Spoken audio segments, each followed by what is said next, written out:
Oh, Jesus. Hazel. Hey, technically he's not late. It's 2 till. Yeah, I guarantee you, if he got on the phone right now, he'd be breathing hard while he's walking his dog outside. The fuck, dude? What? He's breathing hard because he's in here with us.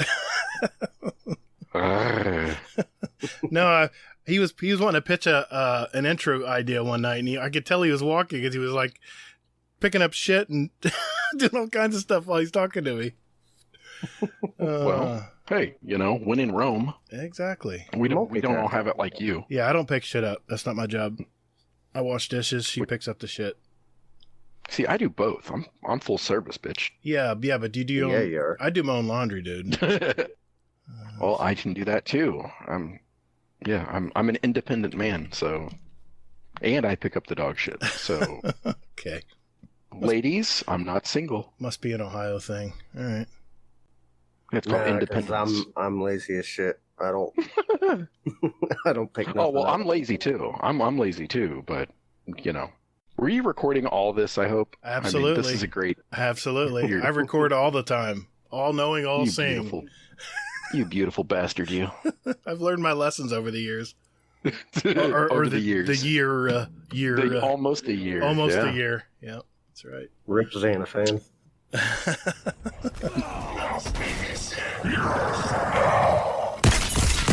Guardian down.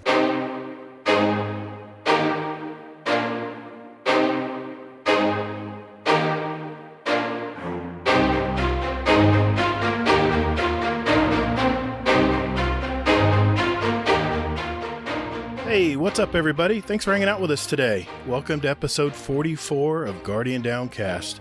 We're a couple of dads that talk about all things in the Destiny universe, discuss other topics in gaming and entertainment, and finally, we interview content creators and other folks in our community to find out more about them. I'm your host, The Gator, and my co-host, Hazel, is here as well. Hey, man, how's your week been? Going pretty good, actually. I've starting to adjust to this whole working from home kind of bullshit, but besides that, pretty good, man. Pretty good. It's been kind of crazy. I feel like to a degree, like early on in the week, apparently I've had my notifications off. I didn't know it. Are you talking about on Discord? Okay, yeah. Yeah, so apparently I didn't know that until maybe Tuesday. And I'm like, oh shit. You have 142 messages. Yeah, I was like, oh wow. I'm like, it's really quiet in Discord. I'm like, did we piss somebody off or something? But no, not at all, actually, just the opposite. So yeah, that's about me, man. How about you? Well, my son Cam graduated college this week. Yay! Yeah, finally over with. That's one college tuition we don't have to pay for right now. I feel like I got a little bit of a raise this month. Trying to put 2 kids through college right now, and now one's done. Now we have 2 years left on the next one, and then we'll be done. Yeah, well, just for the record, I get a raise every time I talk to you. Okay, good. Yeah. Also, I'm playing my first socially distanced golf match tomorrow. A few buddies of mine. These are my in real life buddies, and I've known them for probably 15, 20 years now, and called up and says, hey man, we're going to go play some golf tomorrow. I said, each of us will get our own cart, bring your own stuff, bring your own flask, whatever you want. You got to wear a mask when you go in and pay for your fees. No driving range, which right now that pissed me off right there because I got to hit a bucket of balls before I go out there. But anyway, I'm looking forward to it tomorrow. First golf shit. Like I was just telling you earlier, I got to go look and make sure everything's still in my bag. And there's nothing living in it. I hate for a rat to run out of my golf bag being stored in the garage for so long. That would be embarrassing, I think. Yeah, that'd be bad. So get the spider webs off my my ball rag. I knew you were going to go. He said ball rag. I knew you were going to do something with that. Well, hey. You're fucking 12 years old. Come on now. Well, good deal, man. I'm glad your family's safe. Everybody's doing well. We have an exciting guest tonight. I got to admit, I don't know really much about this guy, but I've seen him in Discord, for, I want to say, at least 2 years now. He's been floating around all the Discords like we do. He's a really long-time community member in a multitude of Discords, like I mentioned. And like I said, someone I want to know more about. Our friend, Arisenph0enix. Hey, man, what you up to tonight? Not a whole lot. Just was trying to hold back the laughter right there with the ball rag. Because, I'm 12 also. and that was hilarious. I can tell right now I'm going to get teamed up on tonight. I'll do my best, folks. Yeah, you I'll are. do my Eiffel best. Tower. Mm-hmm. It's like RNG Gator all over again. Holy shit. All right, so just an overview of tonight's show, fellas. We're going to hear about Phoenix's story and test his Twitch reflexes with our new and improved fast fire session we call the Speed Run. In our main discussion, we'll be placing our bets as to how we see the new content in Year 4 of Destiny 2 and how it'll be rolling out this fall. And the losers have to praise the person who gets it right. Just a little gentleman's wager, if you will. Please don't let Hazel get it right. And finally, we're going to answer Twitter and Discord questions from our community and add 2 songs each from everyone here to our Guardian Downcast playlist on Spotify and now iTunes. Hey, you guys good? Yep. All right. Okay, I'll wait. Just say when. But how's he supposed to know when to say when? Oh, he says he's not Because good. if he asked the question, he would say when, but it's not when. Yeah, he's... It's then. All right. Yeah, we're good. Fuck it. All right. Let's go. You want to play chicken, buddy? I'll play chicken. All right. All right, let's do this, guys.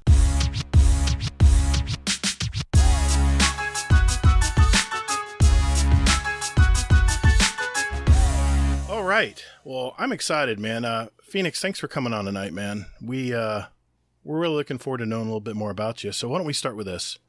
What do you do? Where are you from? Do you have any family? You know, the usual stuff people want to know. No, I appeared about 35 years ago. No mom, no dad. Okay. Mysterious. Jesus. Oh, wait. Sorry. Wait a minute. No, he's not that. Not yet. Yeah, I work in the QC office at a machine and tool shop. So I spend most of my day just measuring metal parts, which is more interesting than it sounds sometimes. Did you say a CNC shop? Yeah. Like the big CNC machines? Mm-hmm. Oh, that's awesome, man. I got another buddy who lives in Washington does that. So, cool deal, man. I actually take care of a warehouse, a manufacturing plant. It's like 2 football fields full of CNC machines. It's crazy. Oh, wow. And I know, and you said you size up parts and stuff. I know exactly where that department is too. Yep. It's pretty cool. They kind of leave you in there. You just do your thing, right? Yeah, it's kind of nice because it's quiet. Yeah. Nobody really bugs us. We have our own closed off little space and climate controlled because I never knew if the temperature isn't right in the room, your measurements aren't valid. Do you have that little half door where people can't come in, but they can still poke their head in and bug you? No, we have like a big double wide door and then a normal size door. So it's like a double door, but one of the doors is twice as wide. Okay. Just curious. But they constantly poke in. Whether you like it or not. Whether you like it or not. No, I cannot do it. Forget that. I'll edit that shit out. No, you won't. If I remember to, write it down here. He says he will, but he always is like, fuck it. We'll let it ride. Let it ride. So what state are you from? From Ohio. Born and raised. Oh, boy, another one. I mean, good The job. greatest Awesome. state. Well, I don't know about the greatest. I've been around quite a bit. I think I like Washington way better. Ah, cool. But this is where the family is, so I ain't going nowhere. Yeah, man. Yeah. Can't beat that. What is it about Washington? I'm curious. Actual mountains versus, a couple states down from me that have big hills. I don't know. It was just, there was a lot of beautiful scenery, Mount Rainier, Mount Rushmore. I mean, that's in Oregon, but yeah. I don't know. It was just a real nice, pretty area. Everybody was nice for the most part. I don't know. There's just something about the state I really liked. Do you have any kids? Yeah, I am so outnumbered. I have 3 girls. Oh, man. Oof. You and Easy. Man. Oof. No, Easy's got 1 girl. No, I thought he had... Oh, he has 2 boys and a girl now, right. He's got 3 kids. Yeah. Wow. I think 2 boys. No. Yeah, 2 boys and a girl. Because he had 2 boys and he just now had a little girl. I think he had a boy. Does he have three? Think about it. Does he have 3 boys? Yeah. Oh, yeah, easy. I think 3 boys. Oh boy. Yeah. And his food bill is going to be outrageous. And he lives in Texas. God help him. Wow. I see. There's a reason Everything's why bigger my there. parents are partially crazy. They had 3 boys, and that's got to be hard on anybody. It is, man. Boys are destructive. They are. Girls would just fuck with your head. Well, cool deal, man. Thanks. So, tell us about your gaming history, man. Started back, I don't know, I'm going to say around 89, 90.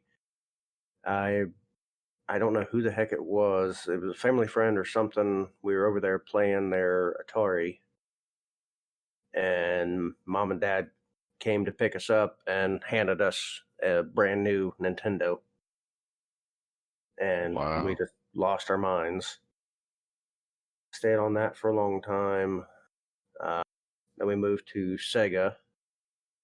And from Sega, went to N64. That to GameCube, then Xbox, and then I didn't have anything for a few years till I got my first place and got a 360 and been even more addicted ever since. I can understand that. Any games or anything stand out to you that were a favorite as you were growing up? I was real big into all the Halo games up to Reach. After that, those games don't actually exist because they're garbage. Oh, a purist. Back in the day, I always loved, I can't remember which one it was, but I had a Batman game on the Sega that I played like crazy. Couldn't hardly beat nothing, but I loved it. And definitely Sonic, Streets of Rage. Crap, I can't remember the other one. He had a dwarf and a big muscly guy with a sword and Golden a Axe? girl. Yeah, Golden Axe. Love those games. Damn, Hazel, you got a memory like a steel trap, dude. Super Smash on GameCube, of course. Bit of Ninja Gaiden. I got once I finally got into playing Xbox, I got real big into the Fable games. Those were solid. That was about it until Destiny. I was more of just kind of play some here and there. I never really had a game I played religiously. Well, let me ask you that. What brought you to Destiny? What was the impetus to get you to play? And then when of course, the rest is history. But what was that moment? Was it the? It was the open beta. Yeah. I had a buddy that kept giving me copies of magazines. Like, dude, you got to check out this game Bungie's making. I'm like, well, I like Bungie. They made Sure. the Halo games, and I love those. But I don't know. I'm not an RPG guy, so when I see RPG, I stop paying attention. And I'm like, I don't know, man. I wasn't seeing stuff that really stood out to me. But then once the beta went open, I was like, it's free. Might as well try it. It's got to at least be halfway decent. And I think I slept about 4 hours a day each day until the beta was over. And I'm like, when is this fucking game coming out? All right, I got to ask you, how many times did you see The Witch where the beta ends? How many times did you repeat that story? Because it was the first mission. You kill the witch. Yeah. And then the game would go, well, we'll see you in September. I want to conservatively say 15 to 20 times. Yeah, that sounds about right. Nice. Now, did you just kind of wander around too and just look at every little thing? Oh, yeah. God, that game was great. I'd find high spots and just look around at the skybox. And yeah, that's back when you could snipe things from half the map away with a hand cannon. And that's right. I'd just listen to all the music, and it was this whole freaking world, and I was instantly hooked. It was like nothing it was nothing I'd ever seen before. Yeah. It's like all the best parts of every game I've ever played all in one game. Well, and then eventually I found out there was more with the lore. Yeah. Yeah.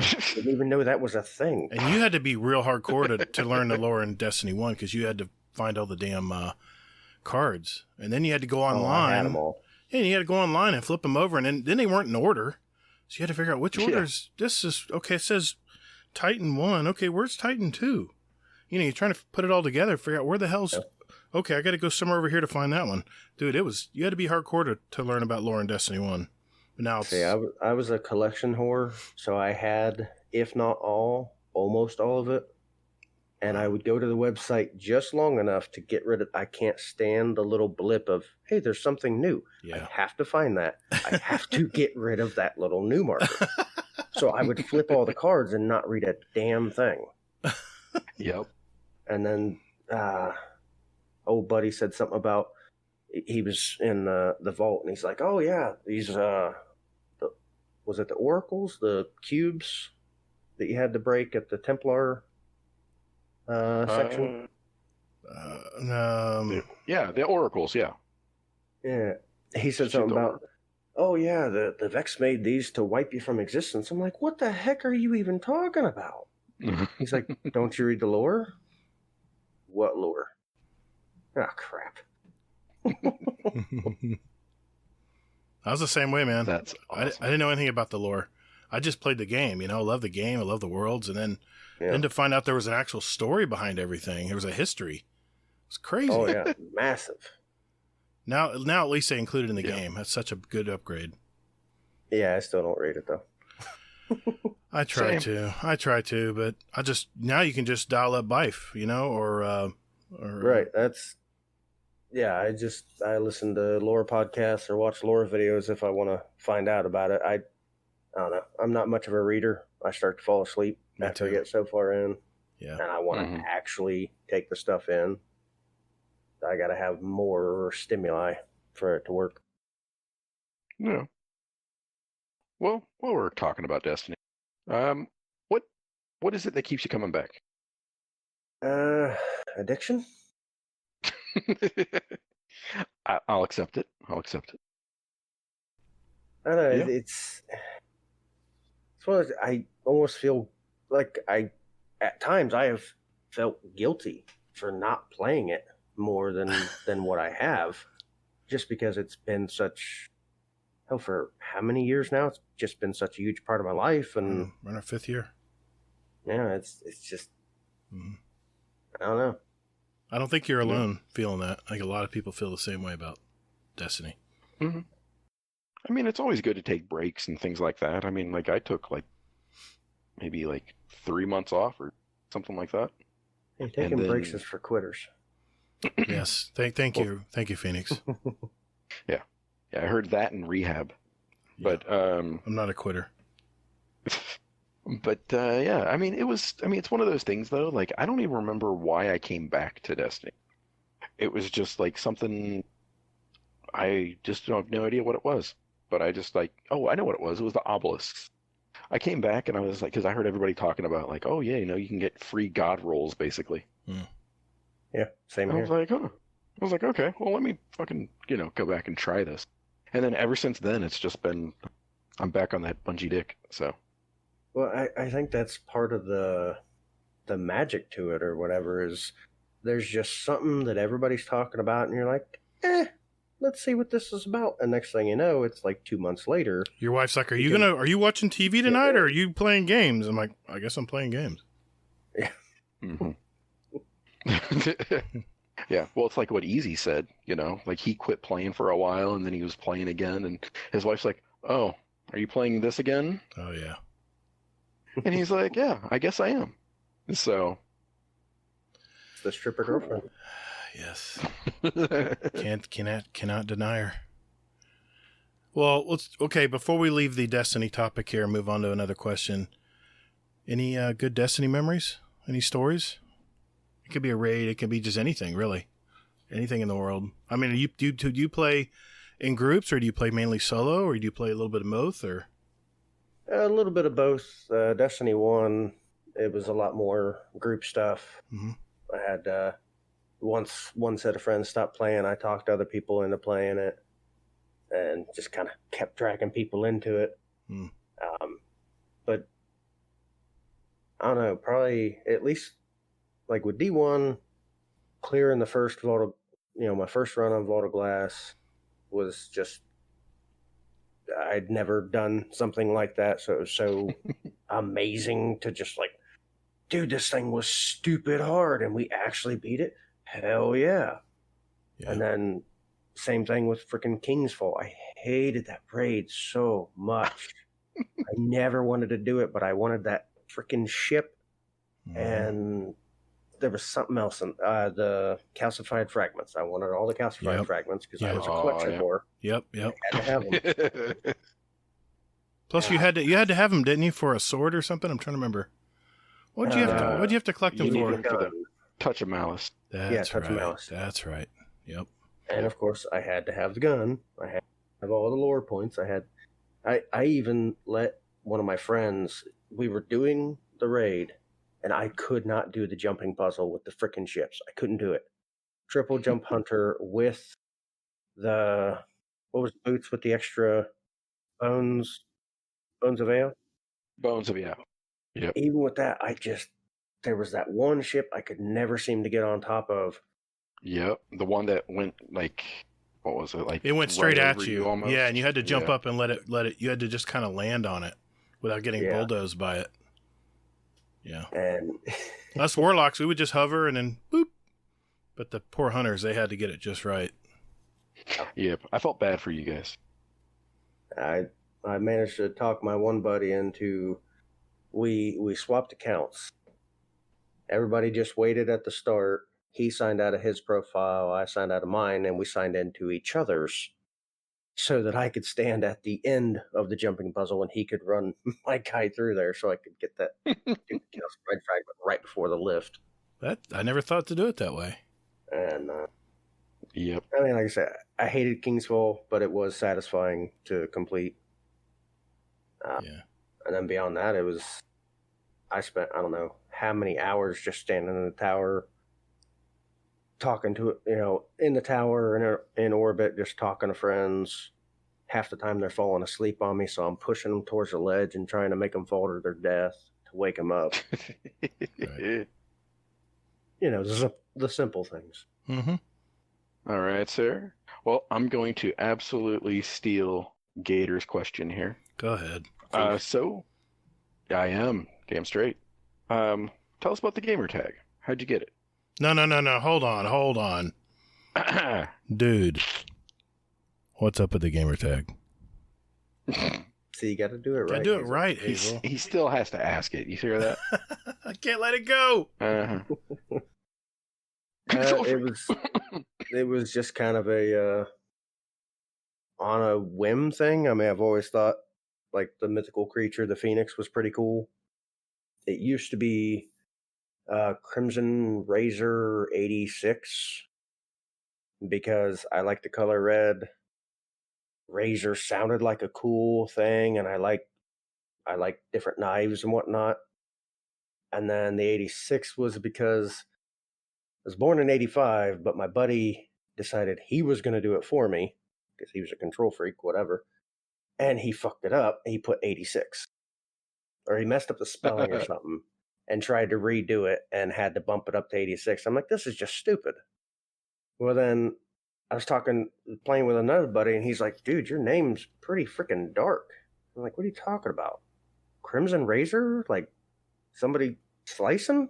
Like, oh, shit, that is fucked up. I was thinking someone cutting someone's neck and it bleeding.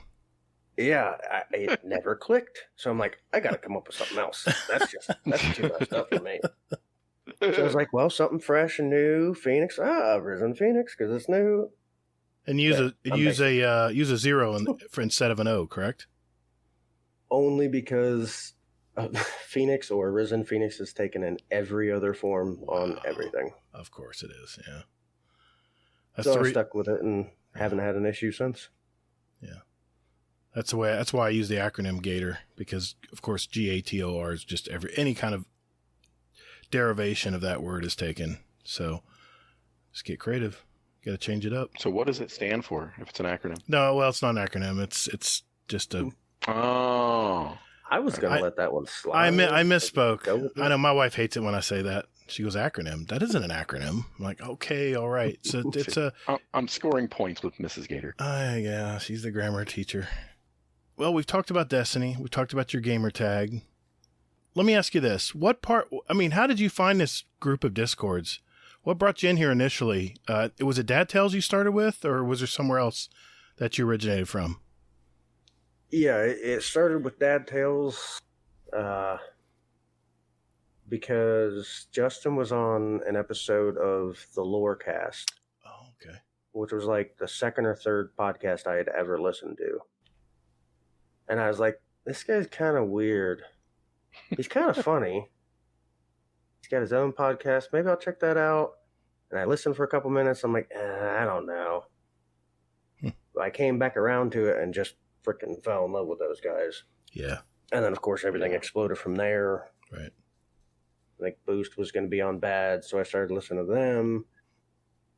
And then they were talking about, Fluffy and Rob starting a podcast, and Potato Thumbs. And everybody was starting a podcast. I'm like, well, just keep adding to the list. I hear you, brother. I hear you, man. So, let's see. See, the magic of editing, I can erase all this stuff. So it sounds like we have our shit. Makes me sound like we all have our shit together. Yeah, exactly. He's getting thinking, man, they pause a lot less than the other shows. He sees the wizard behind the curtain now, doesn't he? Yep, exactly. See, I do speak a lot more than he edits. No, I'm just kidding. So, question for you, sir. Do you have any hobbies outside of gaming? Too many. We just moved into this house less than a year ago. And since there's a full basement, I took that as an opportunity to finally have a place to put my tools. And then decided, well, maybe I could put them on a bench or something. So I built a bench. And I'm like, now I have a bench to work on stuff. I should work on stuff.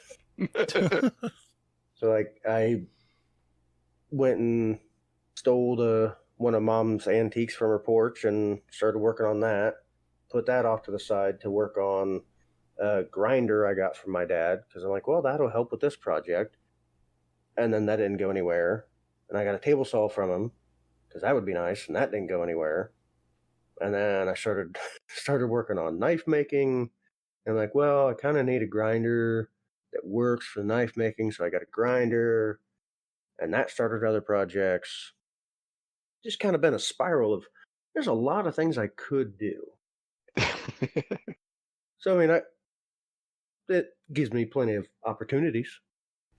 Which I did finally finish the corn sheller, because last week I was talking with a guy at work, and I'm like, man, I'm ready for the weekend. I'm going to sit on my butt and do nothing for 2 days. And I was like, crap. No, I should work on Mom's corn sheller. And he said, well, yeah, you better. This weekend's Mother's Day. You better have it done by then. And I said, oh, fuck. It is. And it still needs painted and filed and put back together if I can remember how it was done. Oh, man, that's a lot of work. But I didn't get it done on Sunday. I finally got it put together on Monday and dropped it off to her. So at least now I have room to work on the other projects I've been putting off. Do you watch those restoration shows? I haven't seen any shows, but I got hooked on YouTube videos. Oh, yeah. Of different restorations, and that's kind of what got me started on the whole idea. So cool to make something from your hands, from making anew. It's got to be a cool feeling. Oh, yeah. I've seen guys take a 80-year-old bench vise and restore it to like new. And I'm like, that's awesome. Oh, man. I want to do that. And then you start doing it. It's like, oh, shit, I don't want to do this. It's a lot of work. Yeah. They put a lot. People are always like, why? Why does it cost so much to restore this hand pump? I mean, come on. It's just a simple hand pump. I'm like, well, dude, he has to take it apart. He has to replace every part in it. Then he's got to paint, sand it, prime it. It looks like, okay, well, you just have a single thing that you push, and that's the whole thing. No, there's like 5,000 parts in that thing. Exactly. It's not magic.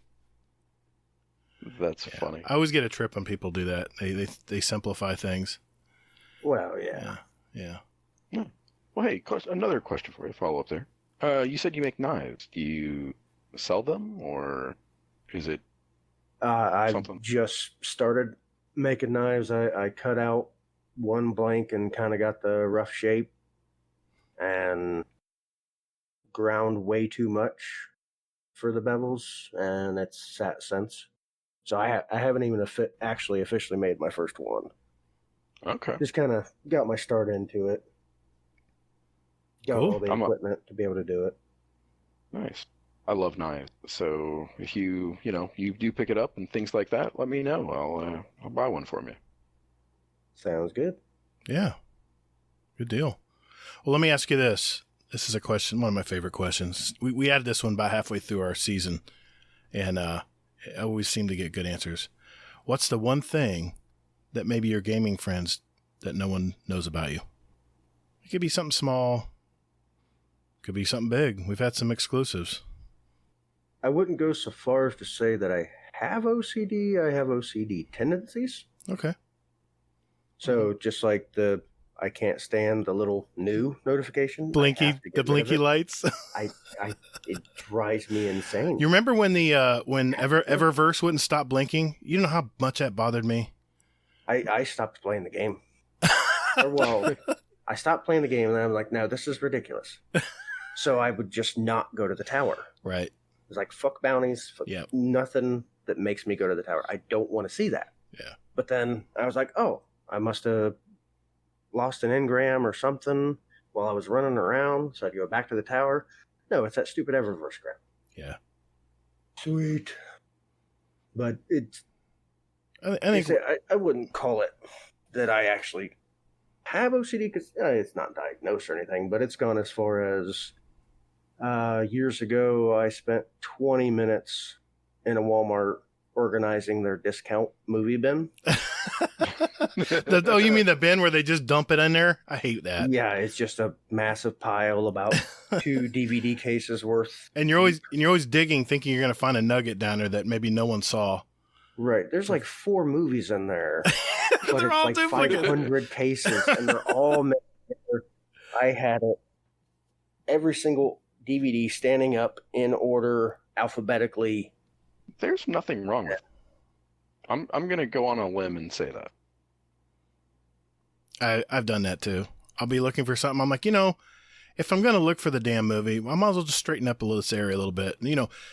Like that's the way my dad works. My dad's a builder. He works with his hands too, and he'll organize stuff and kind of set it aside and isolate it, so you don't need to pick from that area anymore. So you end up having a little nice organized pile that you start making, trying to find that rare video you think you're going to find for $2. I can relate. I think we're all a little bit on the spectrum as gamers, because you ever hop on and go, wait a minute, I got to get one more kill in the forge with this gun. Nah, I got to go do that. I can't leave that hanging. It's going to expire. That's what I hate. You've heard my rants on timed bounties. I hate that shit.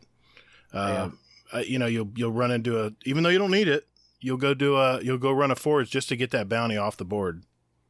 But see, that's why I can't ever get anything accomplished in Destiny is I'm like, oh, I just need to do this for this. Yeah. So I'm like, okay, what can I combo? Mm-hmm. And I was like, oh, I just got to do this for this. Right. Oh, but if I do this too, then I do this. So I end up doing something that has nothing to do with the first 2 or 3 things. Yeah, that's the key. Crap, I meant to do this. That's the key. You got to decide. So I do that. You got to decide, okay, I'm going to run forges. So, okay, let's go grab forge bounties because they count toward XP on your season bar. Let's go grab some weapon bounties because I can do those when I'm there. And then, you kind of, I used to just grab everything, but then I realized my little bit of OCD would kick in and I'd start getting panicked. I'd be like, look at all these bounties. I got to go to bed. But look at all these bounties flashing at me. I got to get at least this row done, and then I'll feel good going to bed. But I know the feeling. Where I got to get to is not grabbing everything. Yep. You can't grab them all. You got to decide what you're going to do for the little bit of time you're playing. Grab the things that relate, and then you just got to turn a blind eye to everything else. It's tough to do because you're there. Yeah. I know the feeling, dude. I can totally relate. Just wait. Just wait until the TWAB. I'm kidding. Shit. I read it I was reading it and everything. I was so giddy. I was telling my wife, I'm like laying there and I'm like, I was like, Gator's gonna fucking hate Dude, this. the internet is on fire over this topic, and we'll get into it. But I mean, everyone It's is never not on fire. well. I mean, it's really burning now. Well, I mean, you thought the trials problems were bad. I don't. Let's hold off. We'll talk about it then, because it all gets sucked down a black hole, and then we'll be here 30 minutes later going, oh man, we got other stuff to do. All right, I tell you what, you grab one more question, and I'll grab one more question, Hazel, and then we'll call it a night on the interview. All right. So, question for you is, do you have a motto or mantra that you use or that you live by, or a couple of them? I don't know. I kind of go back and forth. I say I try a lot, but that's mostly because I don't know how to take or how to respond to what people say. So I just say I try. Okay. That's a good one. No, I like that one. But, Okay. beyond that, I guess for motto, I just kind of go with helping people when you can, doing, if you can, giving them what they need, because like taking experiences of when you really needed something during a time, you didn't have to have it, but you kind of really wanted or needed help with a thing. Mm-hmm. Well, they probably need some help with something too. So if you know they need something and you can do it, do it. Right. Hazel, I'm so proud of you, dude. You held back. You did not bring up Yoda when he talked about the trying. I'm so impressed. I was so impressed, dude. I was waiting for it. I did think it. I know you were thinking it, because I was thinking it. I was thinking, damn it, Hazel, don't say anything. Just let him talk. All right. But yeah, no, those are awesome mottos and mantras to live by. That really is. Yeah. What is it? There's one that says it really shows. You never know until you try, or some motto out there like that. I don't know. Anyway, all right. I'm going to ask the last one, which is going to be a little bit of a twist tonight. I've actually got a few more questions for you. I might have gone around the Discords and asked, hey, who's this Arisenph0enix dude? You guys got any questions for him? And yeah, a few people answered. The first one I got was from Fluffy Fingers MD. He says Phoenix likes to fix old and broken things. So the question is, when and why did he get into restoration as a hobby? And you kind of alluded to it a little bit there, but did you want to expand on it a little bit more, or did you think you answered it already? That was pretty much all the premise was. I've always liked working with my hands, woodworking, or really anything I can find to do. Right. The YouTube videos got me hooked onto it, and then sure, Mom loves antiques, and she had that sheller sitting on the porch forever. Right. And I was like, well, it'd be a nice gift to her, just to at least clean it up and make it look halfway decent. And then that was just a rabbit hole. Okay. Well, I got another one here from Jay, aka Gear Dad. He has 3 questions for you. He says he wanted to ask about the knife you were making, and you already talked about that, so I'll go to the second question. Jay said that you love comic books. Is that true? Oh, yeah. What comics are you getting into, or have you been into? A lot of Batman, a lot of Deadpool. The Batman the White Knight, freaking amazing. Batman's the villain, Joker's the good guy. Oh. Yep. I'm reading that too. Yeah. There was a couple can't remember the name of it. There was a couple like psychological ones. But yeah, mostly Batman or Deadpool. There's a whole run of Spider-Man and Deadpool teaming up. Those are amazing. The combo comics, yeah. Wolverine, especially X-23, Laura. She's better than Wolverine. Good deal. Okay. Good deal. Any allegiance to Marvel or DC? I go back and forth, but generally I stick with DC. Wow. Okay. Interesting. The final question Jay had for you was, this is a good one. Jay wanted to ask him about the time he fell asleep on stream. You want to expand on that a little bit? I have no idea what he's talking about. You were asleep, right? Amazing with Photoshop. And I don't even know how he came up with that. Okay. Yeah, it's all a lie. That's all you have to say about that. I can't. It was back when awesome. Paladins was so early, there wasn't a lot of people playing, so you're sitting there for 15, 20 minutes waiting to get into a match just because of lack of players. Right. And I was already tired, and most likely I had been drinking, which doesn't help being tired. And next thing I know, I wake up, slouch back in my chair, and nothing's on my screens. I'm like, wait a minute, wasn't I streaming? What the hell happened? Oh my God. Wake up in the morning and there's zero watchers and the game's like timed out and you got a blue screen. God, that's awesome. Yeah, the wife poked her head in about 30, 40 minutes after I fell asleep and snuck around the back, reached over the monitors and was trying to look without being on camera and click stop stream and shut it all off. That's awesome. That would have been great to see. I'm glad he mentioned that. All right, moving on. I've got 2 questions from Xanafan0enix with the Bads clan. He wanted to express how much you've supported the community, and he said, quote, he's been to our house. He went to Akron several times to see Ben's band live, and he went bowling with him and Gunbait. That was pretty cool. Fun time. That's pretty cool, man. Yeah. So you were part of one of those illustrious get-togethers in Ohio, huh? Yeah, the concert was a surprise. I came home and the wife's like, "Well, you ready to go?" Go. What are you talking about? Come on, let's go. Okay. And about an hour and a half into the drive, I'm like, wait a minute. We're driving really far away.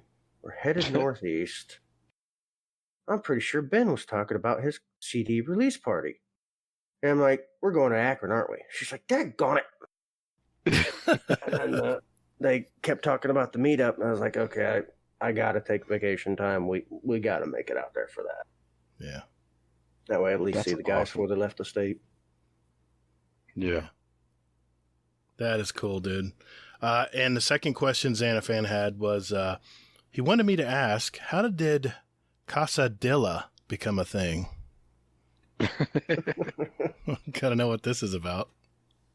That was, man, there's way too many stories that involve drinking. It seems to be the theme here. I was having a good time, and I stumble all over the keyboard when I'm trying to type something quick. Sure. And I typed in Casadilla, and I'm like, that's not right. Fuck it, whatever. They'll get the idea, and just hit enter. And then Ben's, that's not a quesadilla. That's a house-dilla. I was like, man, I spelled that so redneck. I don't know how many times I've heard people call a quesadilla a quesadilla or casadilla. That's true. And yeah, it stuck from there. Nice. That's awesome. Finally, we have Mr. Admiral Nips. He had a few questions for you. He wanted to know, what's the best beer you've had during lockdown? Ooh. Actually, surprisingly, I haven't had much during lockdown. Really? Just hard to find beer, or is just not needed to drink, or? I just haven't made it down. I don't know. Again, I'm lazy, and half the time I don't get off till about 5 o'clock. So by the time I get home, I got about 20 minutes before I need to start dinner. So I do that, get dinner finished, eat, and then 30, 40 minutes before I got to go to bed. Oh, wow. So I just haven't made it a point to go 15 minutes south of here and go to the store that has the good stuff. Yeah, I hear you, man. Yeah. I have no liquor for tomorrow. I'm trying to figure out. I have to scour the house tonight and make sure I can find something. Okay, and his last question, he says, he says, why do you live in Ohio knowing what a shithole it is? Hazel can chime in from experience if he likes. Well, you know how Admiral Nips loves all the other states in the Union. Well, yeah. It's because he's jealous that he doesn't live in Ohio. He lives in... That's why he makes so much fun of it, because he knows every other state is a shithole besides Ohio. He's in Wisconsin, by the way, for listeners who don't know. He's not we far may away. Not have much, but we have cornfields and lots of alcohol. That's really all you need. Yeah, that's about right. We do have some civilization here too, and we have hills. We don't have mountains or anything cool, but Well, that, and I hate moving. I really don't want to pack up a big old U-Haul and move out of state. That's too much work. You know you're getting older when you get comfortable and you do not want to rent a damn U-Haul to save your life. Oh, yeah. I told the wife, I said, you better like this house because I'm never moving again. I will die in this house. I don't want to move again. You know, I'd be perfectly happy dying in my house right now, but I know that's not the plan. We actually had a double move. We had to move like 90% of our stuff into storage units that was close to here. Mm-hmm. And then the stuff we needed for about a month worth out to my mom and dad's so we could stay with them until everything closed out on the house. Oh, wow. What a pain. Because the previous owners had made it part of the deal. They had at least 3 weeks to find a place and get moved out. That's always a pain in the ass. Yeah. Always love that little wrinkle when you're trying to close on a house. Oh, by the way, we need 2 weeks before you guys can move in. Like, wait a minute now. We didn't hear about this. Well, it's like, sorry. Congratulations, you own a house, but you can't touch it for like a month. Jeez. Hey, Phoenix, now that we know more about you, let's go around the horn here and see what everyone's been watching and gaming. I'll start with you since you're our guest. What have you been watching? What have you been gaming this week? Well, partially answered that. I've been watching a lot of Community on Hulu. Okay. Because my buddy kept telling me I had to watch it, so I finally started that. Well, I say started, I'm on season 5 already. It's a great show, dude. Very funny. I've been playing a lot of Streets of Rage 4, because that just came out at the end of last month. Okay. And that's a solid game. If you have Game Pass, you have it for free. If you don't have Game Pass, it's like $25. So is it strictly on Xbox game? No, it's Xbox, PS4, and PC. From my understanding. And then when I haven't been playing that or Destiny, I made the mistake of deciding I was going to start fresh on Monster Hunter World on Xbox. Oh, boy. Because I played a lot of it when it came out, but that was all on PS4. Buddy at work kept talking about he was getting back into the game. I was like, yeah, that game was a lot of fun. Yeah. I'm going to jump back into that. Crap, I got to start fresh. Uh-oh. No big deal. And then I remembered all the collectibles and all the work it takes just to make a weapon. Yeah. And this is such a huge undertaking. But it's fun. Yeah, good deal. Well, what about you, Hazel? Any shows people want to know about or what you've been gaming this week? I started watching a show on Netflix called Border Town. Okay. And it's basically I got hooked because they did a random, like, how they randomly start fucking trailers. Yeah. Kind of get sucked into it from there. So apparently the trailer for season 3 looks pretty damn good. So I was like, okay, I'm going to check this show out. So I started season 1 and fun fact, this show is pretty much like pitch black.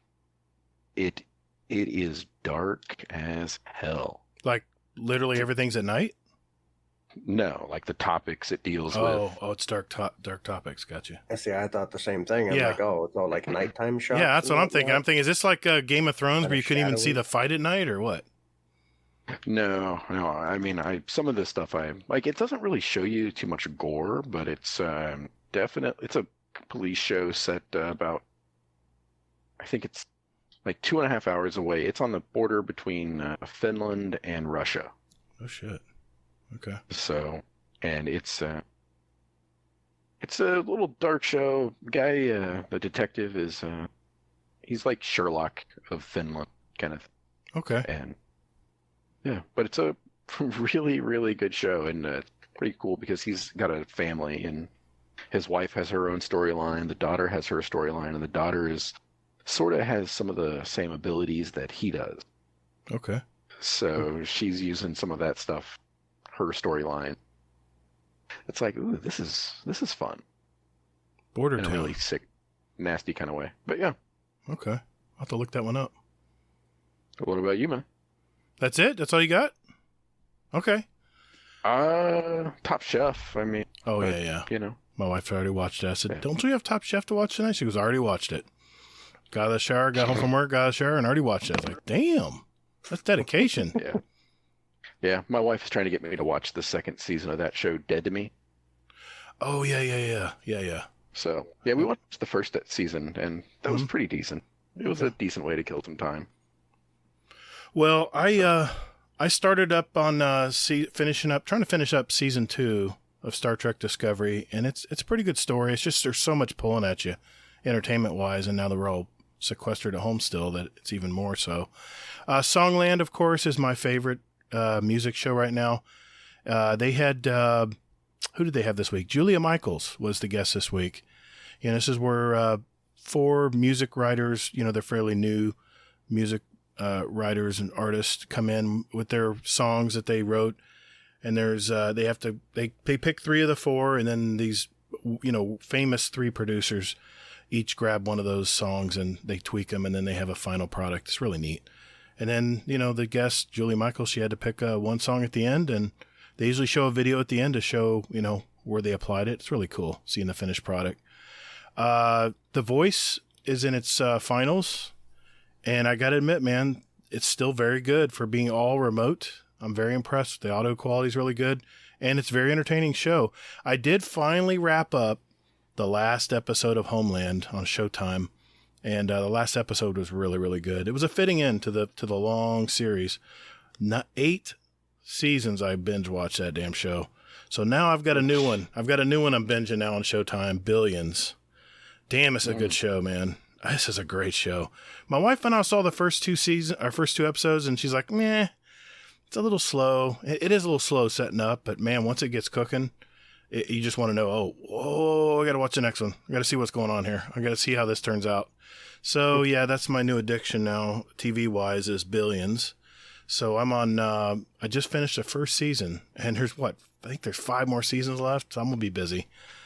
Man with a Plan is my favorite sitcom right now. You know, it has Matt LeBlanc as the dad, who's always in trouble. Kevin Nealon's his older brother. He's like I mentioned earlier, he's one of my favorite comedians. And as far as gaming, I've been really light on gaming this week. I grinded so much to get that heir apparent last week that this week I just kind of got burnt out. And we're going to talk about this later, but I feel like I'm a little burnt out on Destiny. So I've been just watching a lot of TV this week with a little bit of Destiny mix in here and there. So that's it for me. Well, good deal, man. Hey, we appreciate you sharing a little bit of your life with us. It's my favorite part of the podcast. And hopefully nobody fell asleep. No, man, no. We're all good. We're always curious. I think we got a speed run to do, don't we, Hazel? I believe so. All right. We'll do that right after this.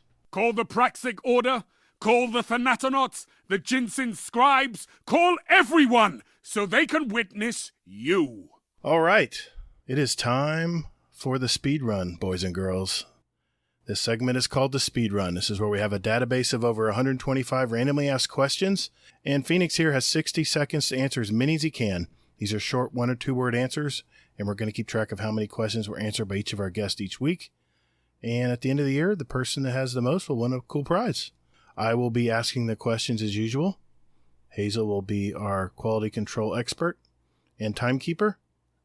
And Hazel's decision will be final. I'm winging it tonight, as you can tell. Sin and Kingsley Mack are the co-leaders at 26 questions answered in 60 seconds. So, Cheaters. Phoenix, you ready? Yep. Let's do it. 3, 2, 1, Coffee or tea? Coffee. DC or Marvel? DC. Ikora, Cade, or Zavala? Cade. Pulse, Scout, or Auto Rifle? Pulse. Garth Brooks or Led Zeppelin? Zeppelin. Pineapple on pizza? Yes. If you had more time, what would you do with it? Fart. Is racing a sport? No. What was the name of your first Destiny podcast? Lorecast. Who's the bigger badass, Shax or Saladin? Saladin. Boxers, briefs, or thong? Boxers. What's one thing that annoys you the most? Cats. Cars or trucks? Trucks. Warlock, Titan, or Hunter? Hunter. Smooth or chunky peanut butter? Chunky. What is your lucky number? 7. Favorite TV show? Community. Grenades or melees? Melee. Is Drifter evil, yes or no? No. What color is your toothbrush? Blue. Time. Damn, he's got the same color toothbrush I do. Nice. That's a pretty respectable number, I think. Wasn't as bad as I thought it'd be. It's fun to do, man. It's just so much fun to do. I wish I could do it every night, too. It's fun knowing you got random questions coming your way and you don't know what to expect. The underwear question shouldn't have thrown me as much as It did. There's a little bit of... I wanted to say thong for the joke. Right. And I was like, well, no, that's not legit. Wait, I need to answer. You can get stuck in your head, can't you? I Yeah. know. There's some in here that are thinkers, that's for sure. Well, good deal. Hazel, what we got? I have 20. Yeah, that's what I had too. Good job, man. It's a solid number. Unexpected. Well, that's what won last year's. Agent H had 20. That's what won the contest last year. I think people are catching on to this contest. It's a skill curve, I guess. It keeps going up every year. We'll see who ends up winning this year. How many Well, yeah, end up? everybody's getting their competitive spirit. They're Yeah. balls to the wall with it. Yeah, it was kind of a joke. the hope. The season 1, it was kind of a joke, but now everyone's like, all right, let's go. Put their helmet on. Yep. Everybody Well, gives and, Gator shit because they want him to hurry up and ask the questions Yeah, faster I mean, and everything. as soon as you answer it, I'm asking the next one. So I'm trying to be consistent. That's my goal this year. Well, yeah, and it's not your job to be faster. They have to answer fast. Well, that's true. That's the game. That's the game. That's true. But I think Sin let the secret out when he said that he was just sitting there with his eyes closed, just concentrating on the audio. Yep. It speeds things up way too much. Otherwise, you're getting distracted. It's true. It's very true. Hey, I just want to remind everybody that we have decided to keep our channel and our Discord speedrun question ideas permanently. So if you have an idea for a great speedrun question, add them there. I did want to announce that at the end of the year, we're going to have a drawing for all the entries that were there. And we're giving away a $25 gift card, just randomly drawn. It's just our way of saying thanks for listening and participating in our content. So let's say you have, we'll take your best 5 if you want to put multiple ones in there. We'll take your best 5 that we like, and that'll be all going into the drawing at the end of the year. Thanks and good luck. All right, good deal. Good job, man. Well, you know what? Speaking of Destiny, I think Hazel's got a nice juicy twab coming up here. So let's move on to This Week at Bungie.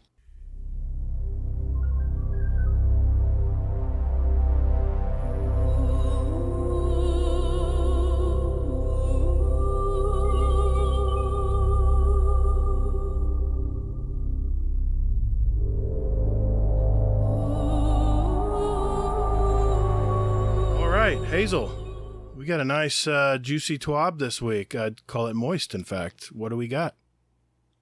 I don't know about moist. I couldn't resist. I mean, it's a little damp. Okay. But it's not dripping. No, I wouldn't say dripping.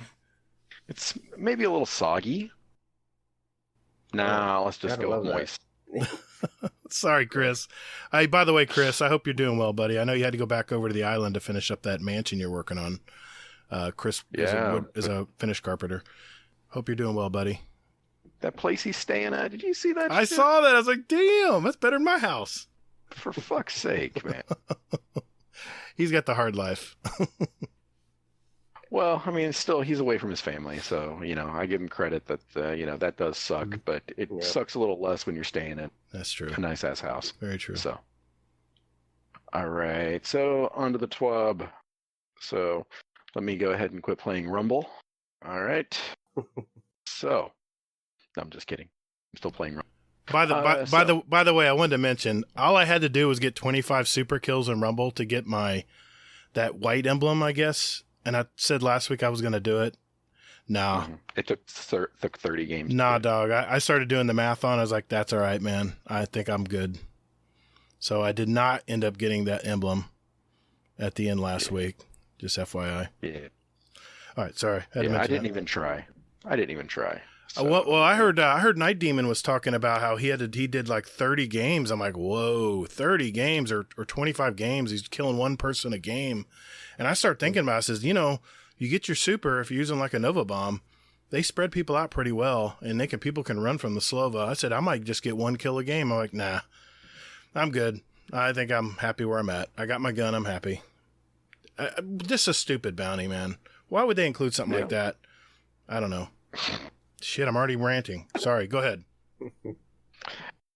Well, I have a feeling you're going to be ranting a little bit more, bud. So, all right. So we all know Titans won, Iron Banner's going on. Aside from that, the meat of the juiciest of juicy, moist twabs is going to be Max Power.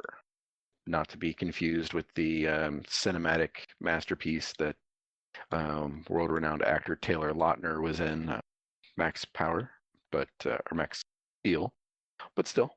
You're old. I'm old? You mean I'm too old to make that joke?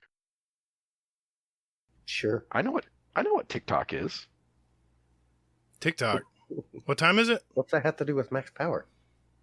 I don't know what you're talking about. Taylor Lautner they did a remake, and Taylor Lautner. Okay. That joke failed, Ms. Anyway, fuck it. So, basically, with Max Power, what's going to happen is we are going to be, every gun we get starting next season is going to have a time frame on it for the time it's going to be useful. That time frame is going to be 4 seasons. So, any gun you get basically next season, once it opens up, is going to be available for 4 seasons, and then it's going to be over. For that, well, not really over for that gun, but at least they're not going to continue tweaking it and working on it and things like that. And it ain't gonna have like a max power level, I guess it can reach. Every gun is going to have basically a max power, and with that, it's so. For example, I think the example they gave is 1160, or was that it, or 1060 possibly. Mm-hmm. And what they're going to be doing is, like, for example, they showed a picture of a gun, and it's the Lullaby from this season. Oh, I'm looking at it. No, from Shadowkeep. Right. So that's the first. So that would be the first season of year 3, Destiny. Correct. Okay. Yeah. So what they're going to do is basically the Shadowkeep items are going to have, well, basically everything before next season is basically going to have a power of 1060. So that's going to be the cap, is what everybody is assuming right now for next season, is 1060. Makes sense. So right now it's what, 1005, the raw cap? 1010. 1010, right. Okay. So 50 power levels. Okay. So so it's going to be just 50 power levels, or is it 1010? No, I'm sorry, it's 1000. Well, no, it's 1010. It's 1010 is the cap. That's what it is. Yeah, 1010 is the cap. 1020 is with the pinnacle. Right. So so if you're at 1020, the cap for next season is going to be 1060. Okay. And then what they're going to do from that is just going to be, so anything that's 1060 is basically, you can still use it, but they're not going to continue it further with the power level. So what's going to happen is, so next season the guns are going to probably drop at, I don't know, maybe 1160. Mm-hmm. And what they're going to be, so they're going to be good up until the power level gets to 1160. So once the power level gets, well, no, not to interrupt. What you're saying basically is we have 4 seasons to use the gun. and then they're moving on. Yeah, pretty much. Okay. And then so that being said, the ugly part to all this is that basically anything from up until next season is going to be sunsetted. Now, there's a big asterisk next to this, but everything before is going to be sunsetted. So what that means is you can still use it in like regular content, but for in-game content, you're going to have to use the new gun. It was really because confusing. They're going to be able. Well, not exactly. I mean, because this is all going to start pretty much in the next season, so the next year. I mean, but they're is going to be like our period of warming up, so Right. we're going to be able to see it and everything like that. Oh, so they're just introducing it this last season of the year of this. Exactly. Gotcha. Yep. Okay. So yeah, you can still use your recluse. You can still use everything else that's going to be, max power. You can infuse it and everything else like that for like next season. But after that, that's where it's going to hit the cap is 1160. So it will not be moved past. I got you. So that's so that big asterisk that I mentioned before. What that is that so as they sunset weapons, what Bungie is going to do is they are going to be tweaking them and possibly reintroducing them back into the game. So I don't know how I feel about that little phrase right there has sort of caused a little bit of an uproar. Yeah, the internet's on fire right now. Yeah. I mean, every video I've been watching just the last 2 days has been content creators bitching about this sunsetting thing. Well, what are they bitching about exactly? Are they bitching about losing their weapons, or are they bitching about the reintroduction? Well, everything that I've seen is about the reissuing of old weapons. That too, but the fact that pinnacle weapons are considered legendaries, so yep, that means my recluse is only going to be good for one more season, and I got to trash it. That's the best gun in the game right now for ag control. No, you don't need to trash it. You can still use it in strikes. You can still use it in Crucible. But I can't use it in the new raid coming up. Probably, I'm probably going to need to go with whatever they're offering. Yeah. Yep. Exactly. Well, yeah. At that point, it would just be raids, Nightfall, and trials that you wouldn't be using it. Okay. Yeah. Exactly. It's just in-game content, basically. All right. So, I mean, I get it. I definitely do. But I absolutely had to crack up laughing because So I read the TWAB, and I felt like I was back in college, and I was like trying to read a fucking textbook. I felt that way too. I was like, I don't understand what in the hell they're talking about here. I had to break out my magic decoder ring. Did you have to read the sentence like 3 times? I had to read the whole TWAB like 3 times. So, and then I went to Reddit because I just wanted to see what their thoughts. And I absolutely loved what I saw. It was it was hilarious. So some of the people were basically complaining about the sunsetting of weapons, losing it, and it seems like all the talk about it revolves around the pinnacle weapons, or the ones that you have to do a grind for and things like that. Ritual, what are they going to call it next season, next year? Attainable weapons or something? Aspirational. There we go. That makes sense. Yeah, so, I mean, the main issue that people are having is everybody uses the recluse as an example. So, Phoenix, I don't know if you have the recluse. No. But, no, you don't? No. Okay. Just... it's probably a good thing. I'm sorry. It's probably a good thing. Yeah, it's a good thing. So, okay. But everybody uses the recluse as an example because the grind for it was immense. Yeah, it was. Me personally, I'm in the midst of going over the fucking Redrix right now, and now I'm like rethinking it all. Like, do I really want to go for this? It's not gonna be any good next year. Yeah, I'm in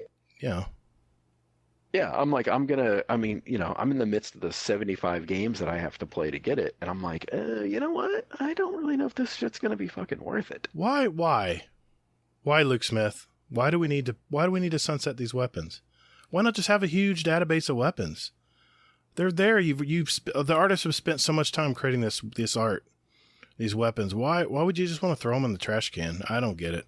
You know, the problem is because power creep. Yeah, that's the reason why. What it is because. Go ahead. No, I'm just going to say this.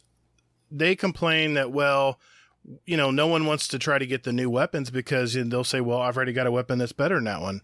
Well, here's my answer. Yeah. Here's my answer, Bungie. Make a damn weapon that's better than the one we got, and then we'll throw the other one away. That's power creep, man. No. And that's when we end up with fucking the Reckoning being a shit show that it was. When you got the fucking ogres, like, coming up, stomping your ass off the bridge. I get that. I get the power creep issue, but it's got to be at least as good. Or make it at least as good.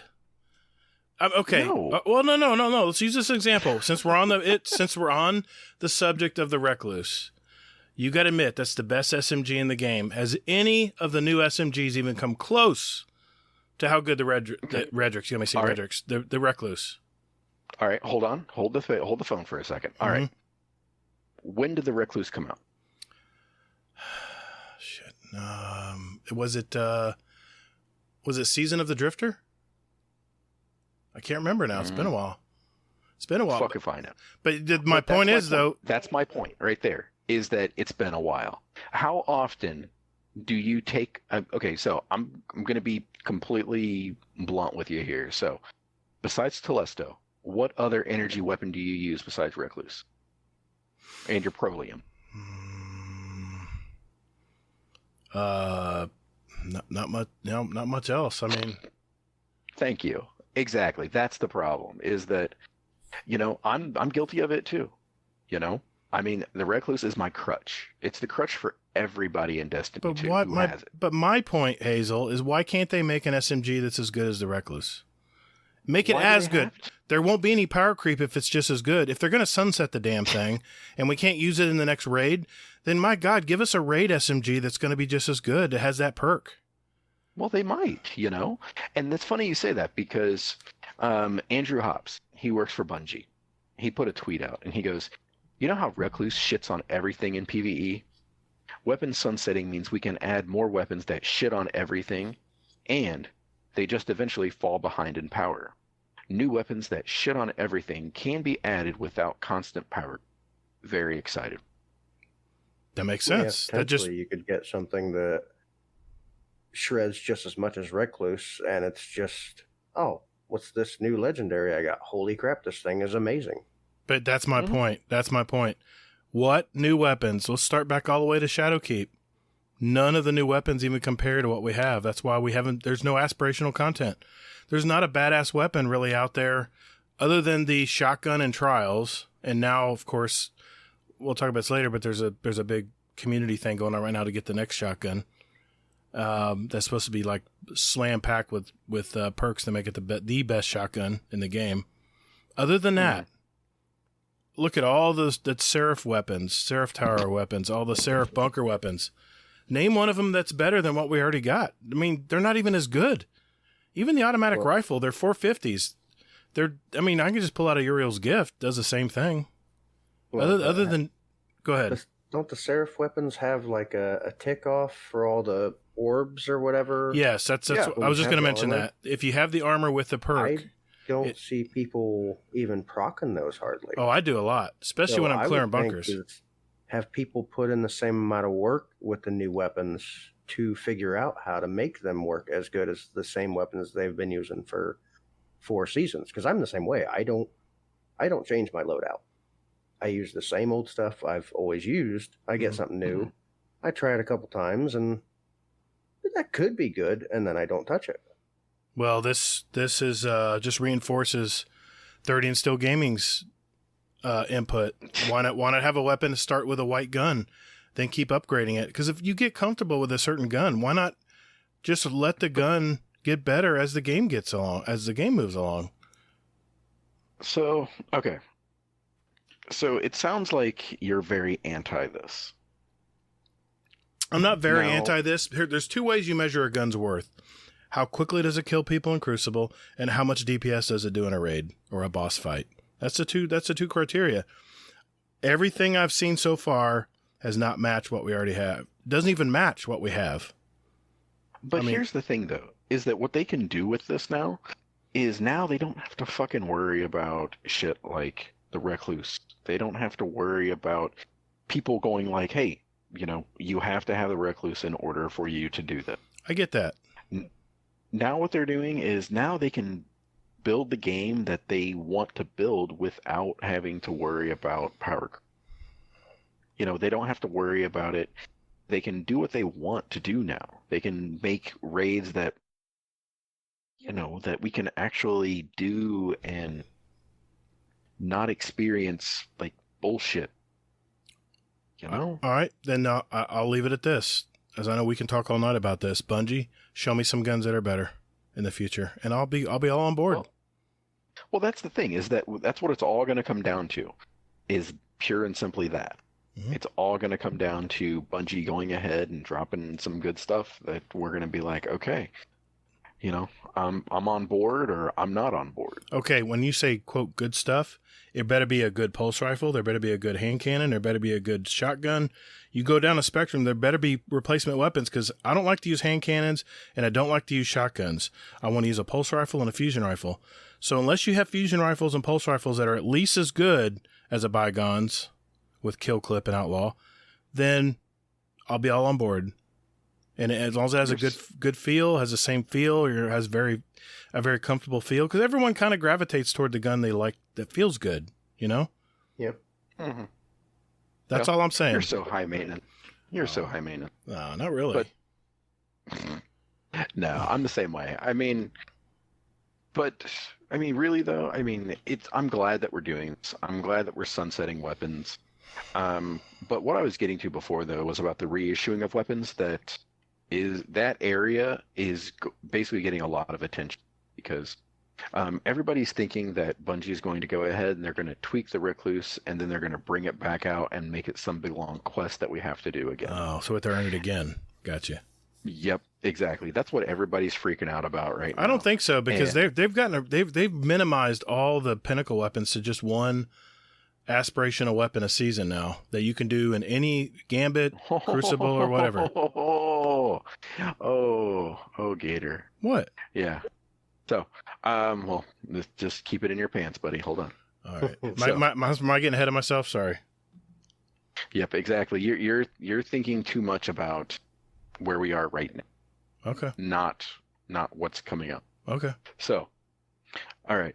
So the one thing I wanted to mention, just because I absolutely love it and I just had to call it out, is that the lovely DMG04 was replying on Twitter, or not Twitter, I'm sorry, but Reddit, and was saying things like responding to people like complaining about the sunsetting and freaking out about having to redo the quests and things like that. And what DMG came out and said is, like, what if we do both? And he's referring to basically making good weapons, like good new weapons, and then reissuing old ones again. And he's like, the team absolutely wants to make cool new shit. We also understand that players want to see things return. Finding the balance is key. And that comment right there has negative 509 votes. Good old Reddit. Do you know how much you have to piss off Reddit to get negative 509? That's pretty large. Barely. Well, okay. Yeah, that's right. They are a fickle crew. Well, so when you're not happy about something, the devs are the enemy. No matter what, it doesn't matter what they say, what they do, they're going to get downvotes. And let me just reiterate, because someone else tweeted this too. Let's blame our community managers because they're obviously the ones who make the game. Yeah, let's not shit on our community managers because they're just a conduit between us and the developers, and they have the unfortunate job of trying to smooth things through. So I agree, DMG and Deej and Cosmo, yes, please, let's be easy on them. Don't kill the messenger, right? Let's be easy on our community managers. Their job is to go to the team that does work on this stuff and say, hey, our wonderful fans are really worried about this. Is there something I can tell them to reassure them we have their best interest at heart? Well put. And they go and tell somebody, hey, we're doing what we can for you, and someone tells them to go fuck themselves, dead raccoon, or it's the ignorance. I do have to say that the ignorance out there against our community managers. My God, people, what are you doing? These guys are the only way we communicate with the developer. Why would you want to shit on all these community managers? They're doing the best they can. I mean, all they can do is just relay the information both ways, right? Yeah. Yeah. But it's, I mean, so one kind of hidden perk to all this is that how many of you guys have guns in your vault that you've never touched? I might have 500 of them. Yeah, I dropped my vault count by about 120 a couple months ago, deleting stuff I never touched. Well, why do I have it? Because you're worried that the sandbox is going to change in favor of one of these guns. Hey, I got to admit, the auto rifle, the 600 RPM auto rifle from the Forge. Thank God I saved one, because that thing's a beast in Crucible now. I can't even think of the name of it. It's shit. The Galliard? Yes, the Galliard 42, but it's the version that dropped in the Forge. Yeah. And that's old content. I mean, you can still play the Forges. And I had another one drop. I had a Kill Clip Outlaw one drop. I'm like, geez, thank you, Bungie. I was like, awesome. Now, here's the one thing I'll say. And I'm sorry, Hazel. I know you're trying to get through this. We keep interrupting you, I know. No. Now, if they're going to reintroduce weapons, as long as they don't include some crazy long storyline or bounty to get this weapon, if they're just going to throw these in the environment and they drop from doing anything, hey, I'm happy. I'm great. That sounds good with me. Like these faction weapons they've been dropping, the faction armor and the faction weapons. Every time one drops, I throw it in my vault because I want to have a full set. And this has all the new armor perks in it and gun perks. So if that's what they're going to do when they say introducing the old weapons that we can power up in the new seasons, I'm all on board. But don't make us have to redo the Recluse mission.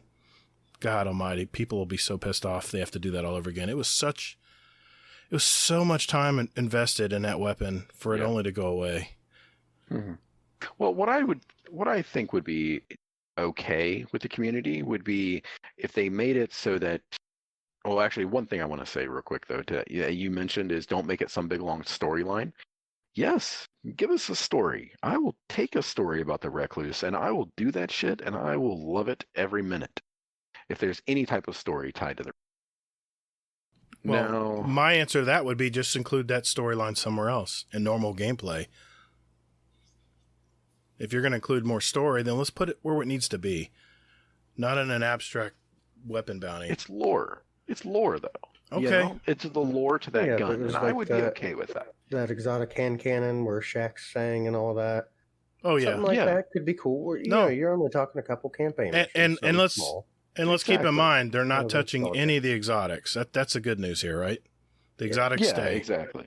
Exotics that are not going to be bound by power or anything like that. Yeah. So you're still good there. But yeah, though, I mean, I am okay with doing a story mission or something like that, or two, or whatever they do for reintroducing the Recluse if they do even choose to do it. Okay. Because as long as it's not better than the campaign missions for that season. Well. Yeah, I don't think we have any fear about that. No offense. But anyway. But one thing you said, though, Gator, was that you have armor, too. Mm-hmm. Well, guess what, bud? Uh-oh. It's the same thing with armor. There's sunsetting armor. Armor is going to have a power as well. Great.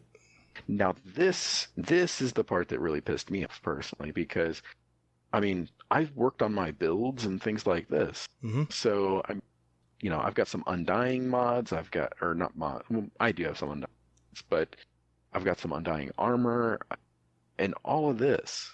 So it's a little heartbreaking to know that I'm going to have to, keep almost like one set of armor for maybe 2 years. Or, well, not for 2 years, but for like 2 seasons. And then I have to kind of start trying to phase pieces out.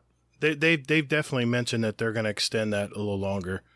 They're not going to do it where they had it. If you have Shadowkeep armor and by season 11, you won't be able to put those mods on anymore in that armor, or you won't be able to. Yeah, they said they were going to extend that out for a full year now, I think, if I remember correctly.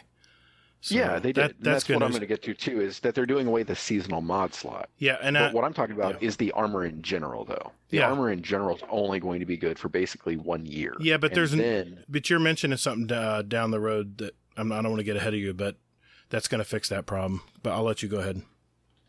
As far as armor is concerned. Yeah. So, but I mean, those are the main points to the TWAB. Mm-hmm. So for that section is right. That. So, what do you guys think about this? I mean, you guys have already kind of chimed in here and there, but Gator wants to see, he wants to, he's Jimmy, or what is it? Jerry Maguireing it, saying, "Show me the money." Well, my only statement about the weapon part of it, sunsetting weapons, as long as they give us something aspirational that's as good, doesn't have to be better, just as good as the weapons we have now, but maybe in a new skin or new design, or they want to make new stuff, great. But if it's a different sandbox, how do you even know if it's going to be as good? Because of the two things. They're going to measure it, how quickly it kills people in Crucible, and how much DPS you're going to do on a boss. That's the two ways they measure a value of a gun these days. That's all they care about. But what I'm telling you, though, is like you're saying, make something as good. Mm-hmm. But in a different sandbox, they could put on like opening shot and firmly planted. And who knows, that could be better than Rampage or Kill Clip. Okay. In the new sandbox. I'm on board with that. That's fine. Or explosive payload could be the new king. Sure. They can tweak any of that number. Exactly, right. And that's what I'm saying is that in the new sandbox, anything could be king. So it's all going to be new. Everybody's going to be diving in. It's going to be new almost every season. Here's the problem. You just answered my concern. That sandbox only lasts for a season. So that weapon may be great for that season.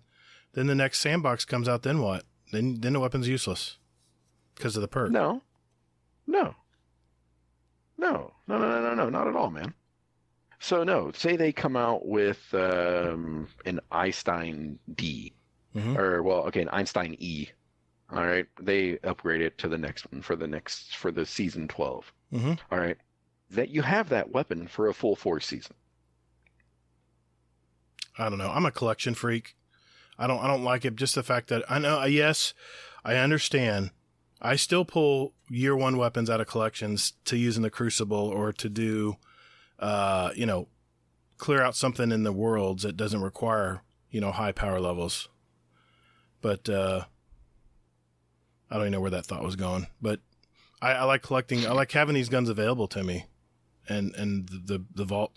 This is going to fix their vault problem too, because people are going to start eliminating stuff out of their vault when they can't power it up. Motherfucker, I'll tell you this. I've already started eliminating shit. I can't. I'm excited. I'm like, all right, this pillager with Rampage and Slideways. I don't need that anymore. Yeah. So, yeah. What about you, Phoenix? What are you thinking? I mean, yeah, I'm going to hate to have to change my loadout because I'm very much a set and forget type of player. But on the same hand, as long as I can find a couple weapons I like in the new setup, I'm fine with it. Because, like I say, that's really all the more I do is find something that feels right. Yep. And I don't change it. And this could take it to where instead of them having to try to keep track of 1,500 different weapons and making sure that they're fairly balanced, they sunset 1,300 weapons, and now it's much easier to kind of balance them. And, okay, everything's too basic. Let's tune something up a bit. Yeah, exactly. So yeah. It could help in that aspect. I do think it would be weird for them to bring stuff back, but it could still be fine because, yeah, people are still going to be disappointed that they don't have a weapon they fell in love with. As long as it's not, a 3-week quest to get something you already did a 3-week quest to get in the first place, that's fine. Mm-hmm. Bring back whatever, because then they're still controlling the weapon pool of stuff that most people never touch the weapons until they say, okay, here's what we'll do, community. Everyone tell us your favorite weapons, and we will keep those weapons and trash everything else. People are going to mention every single gun that exists, whether they use it or not. Yeah. So it doesn't help anything. So it's kind of a forced refresh, boil things down a bit. And I mean, as far as the top weapons, once it makes the change, you're going to have all your mathematicians and whatever make their giant spreadsheets, and they're going to say, okay, get these guns. Mercules These is guns- going to get a raise. Right. They're going to do just like they've always done. They're going to boil it down to, this is the fastest time to kill, these are the Yep. perks you want, and everybody will just move on to the next big thing. And it'll suck. It'll be an adjustment period. But that's all the more I figure it'll ultimately end up being. Granted, yeah, they may not come out with something as good as Recluse. But like you said, once the sandbox changes, it's apples to oranges. Yep. Because it's a whole new setup. Exactly. Hopefully it works out. Yeah. Yeah. I'm really super excited for this. My main concern, though, from all of it, though, or one of my concerns, is about loot. Because, we all remember getting 8,000 Edge Transits. If we get one more Duke 44, I think I'm going to throw something on my TV. Mm-hmm. I mean, we all get these repetitive drops. If we limit the pool, are we going to get, are we going to get those repeats? And that's a concern from me. But I'm really excited for this, though. I'm like, I can't wait. Because, there's just something about it. Whenever they release new weapons, it's all new. Nobody knows what's the meta. Right. It takes like a week for that for it to pan out, maybe 2, and you figure that's 2 weeks into the season. Yeah. Hey, I'm all on board. You know? I'm on board with that. They just have to be as good. Mercury says it. They went over the Seraph Tower weapons and they said, well, yeah, this gun sucks. Let's go to this next gun. Yeah, it's still not as good as this gun. Let's move on to the next gun. This one's pretty good. It can work if we have these perks and these perks, but still not as good as this weapon. That's been the theme. This whole year, it's been the theme. Well, why should I even go for that gun in the Seraph bunker? Because I've already got a sidearm that works just as good. As an example. That could be part of it too. The devs have spent so much time making all these new weapons and perk setups for all these new seasons, and nobody touches them. But yeah, make it aspirational. Make it a good weapon. I've never seen him be so cautious with a weapon. All these weapons, whether it's the Shadowkeep weapons from the Vex invasions, or whether it's they use a lot the weapons that came out with the Sundial weapons. Some of those were decent, but they weren't anything fantastic. There's no power creep because there's nothing to creep the power up. There's no good weapons out. I would say 80%. This is probably a safe thing to say. About 80% of the seasonal weapons that have come out are piss poor. I'm sorry, they are. They're not. You want us to use new weapons? Make weapons that are worth using. There we go. Whoa! Wow, dude. That's a fair statement. Man. No. Come on now. 80% of the seasonal weapons. You say that, right? All right. Look at your vault. How much shit do you have in there from year 1? Nothing, because I can pull it out of collections whenever. That was something they added. You talking about Shadowkeep? How often do you do that? Sure, Shadowkeep, sure. The auto rifle's okay if it has the right perks. I've got 1 or 2 of those. The pulse rifles all suck. They all suck. They're slower firing pulse rifles. They're terrible. Yep. Okay. What about Forsaken? Forsaken. I'm trying to pull up my dim right now. see what I got in here, but I would say a majority of my weapons, I'm looking over them. A majority of my weapons, obviously the exotics, but shit. I mean, I've still got Telesto. Oh, of course, Recluse. Telesto, Recluse, of course, that's a no-brainer. But like, for instance, the Imperative Scout Rifle that you got from the first season of Shadowkeep, you got it from the Vex Invasion. That's a garbage scout rifle. I mean, all the scout rifles are terrible now. But scout rifles have been terrible since like. All right, vanilla. bad example. So, okay, let's go with the. What I'm getting at though is this, man. What is that basically like aside from like 6 guns, maybe 8. That's what everybody uses. Blast furnace, bygones. You're making my point for me. You're making my point for me. Why everyone's using the same 6 weapons because those are the weapons that are that make a difference and that are best. They put new weapons out there that are as good as those weapons, then we'll want to replace them with something better. My point is the new weapons that they've come out with in these seasons, a majority of them are garbage. All right, valued listener, we're going to move on just because I'm running my head into a wall. You know what? In our show feedback section, in our show feedback channel, lay it on me. Let me know if I'm wrong. Tell me if I'm wrong. And let's see how let's see what everyone thinks. All right. Yeah, we'll be here forever. Yes, we will, because I'm going to try to sell you on that this is a good concept, and we're just not going to make it there. We're too far apart. All right, so redacted engrams, the last part of the TWAB.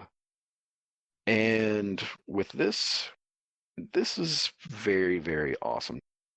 It took me like 3 reads to understand this fully, but basically what they're going to be doing is, oh shit.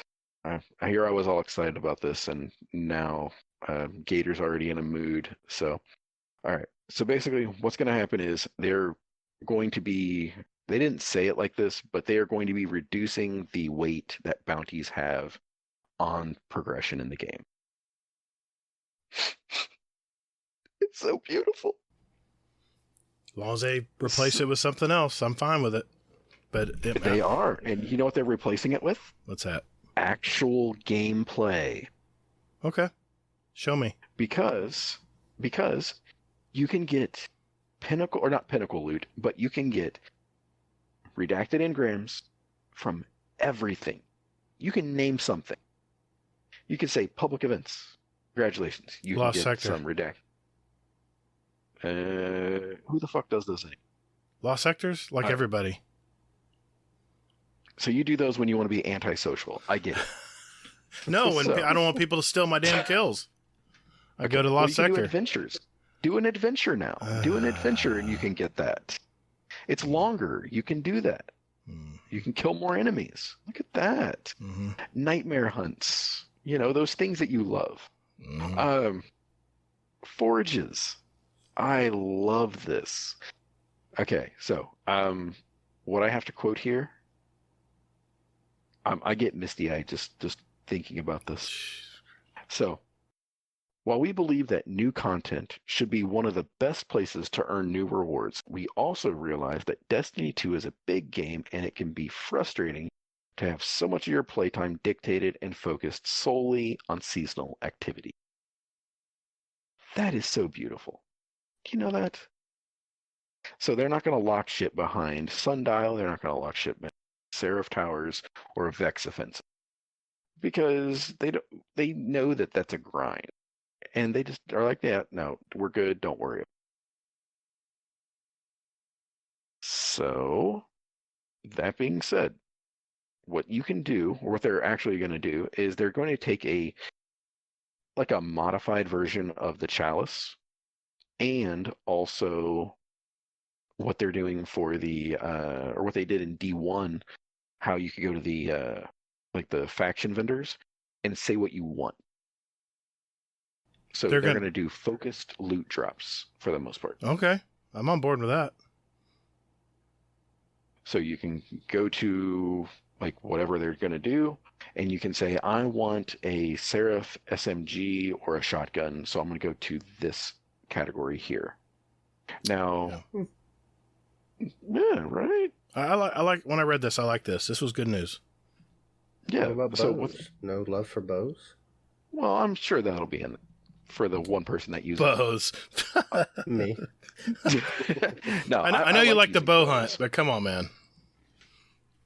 It takes forever to shoot those damn things. Not I if like you do using it right. bows. They are satisfying as hell. That is true. Not as satisfying as in Warframe, but I've already said that. Right. Yeah. There's just I want to skewer a dragon to a wall. That's what I want to do. Oh, yeah.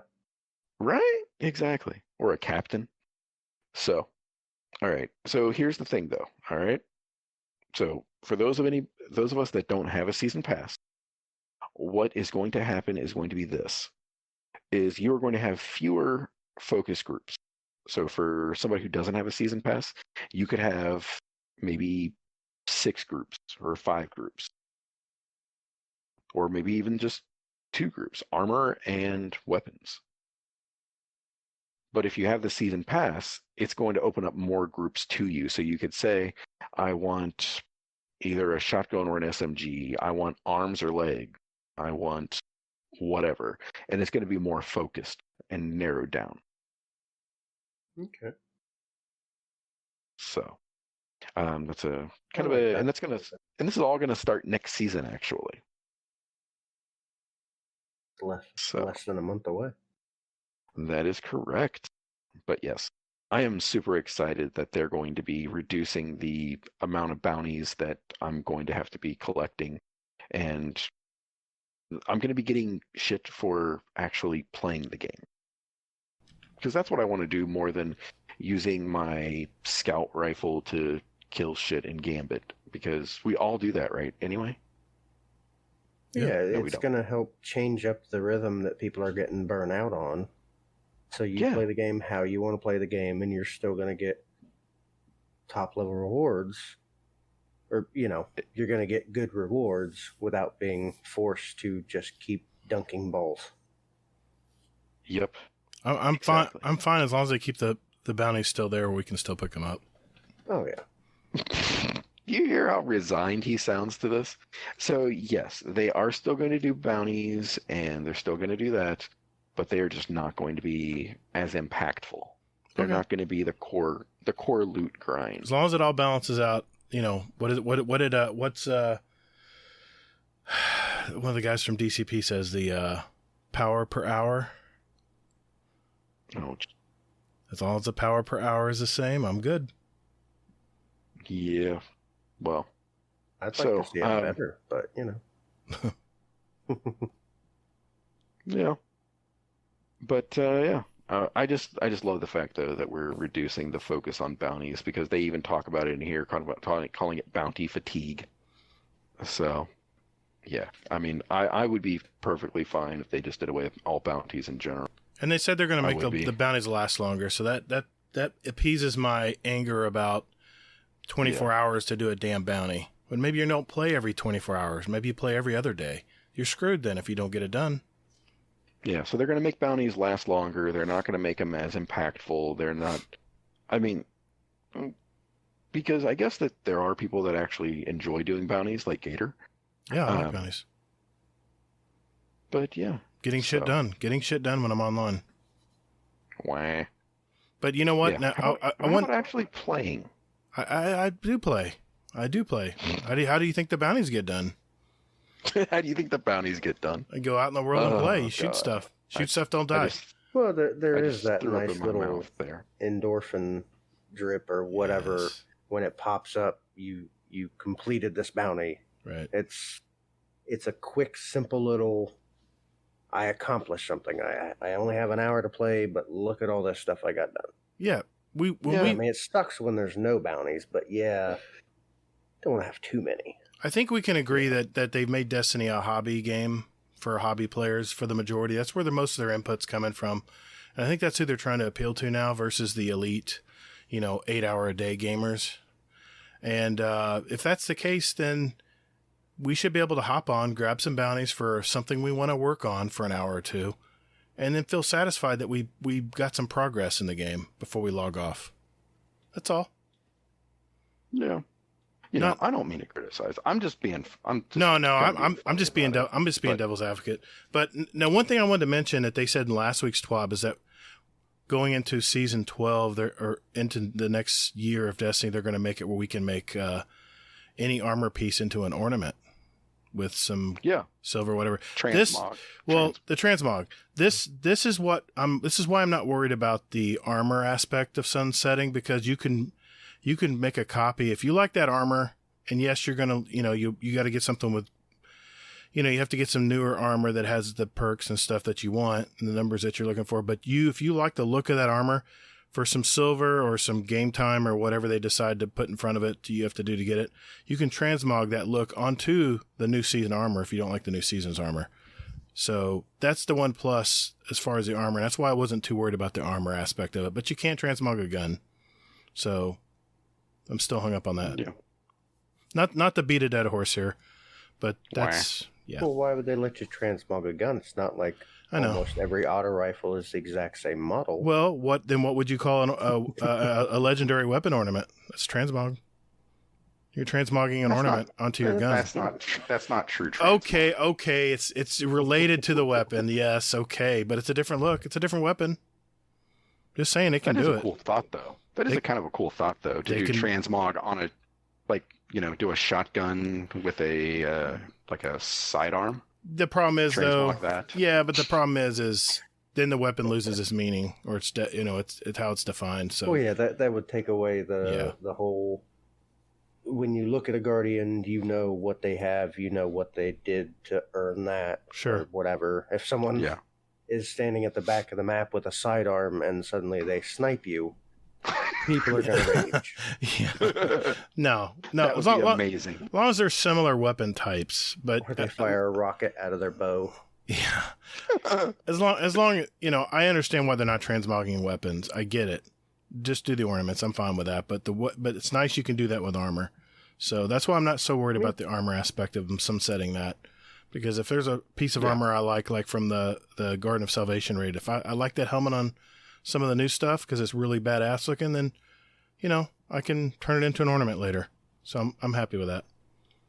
Well, you don't have to keep grinding that particular event where you got it to get just the right perks. You get it from running something else. Exactly. Playing the game how you want, and then you can make it look how you want. Yep. Exactly. Yep. So that's the TWAB, ladies and gentlemen. Good deal. It was very moist. Yeah, I thought it was too. Yeah. Yep. I'm damp. So yeah. All right. Well, we've talked a lot about this, and I think the story's going to continue. I think we're going to get some big reveals here coming up soon. It's almost that time. Usually in June is when their big reveals come out, so I'm looking forward to seeing what they're going to come out with. And that will lead us into our topic of the week, which we will talk about after this.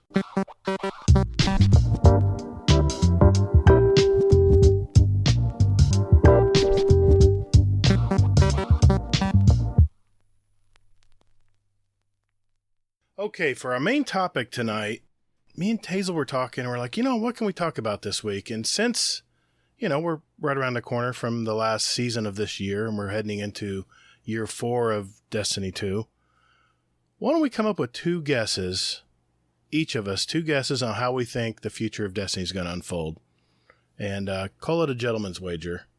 We've had hints from Luke Smith that we are not prepared. He said that in a tweet replying to Gathalion. I think it's been repeated a million times in all the podcasts. So what do we think, other than the obvious things they've mentioned, how do we think, the future of Destiny is going to unfold here? And it can be on any aspect. It can be on story. It can be on mechanics. It can be on anything, whatever you can think of, whatever your ideas are.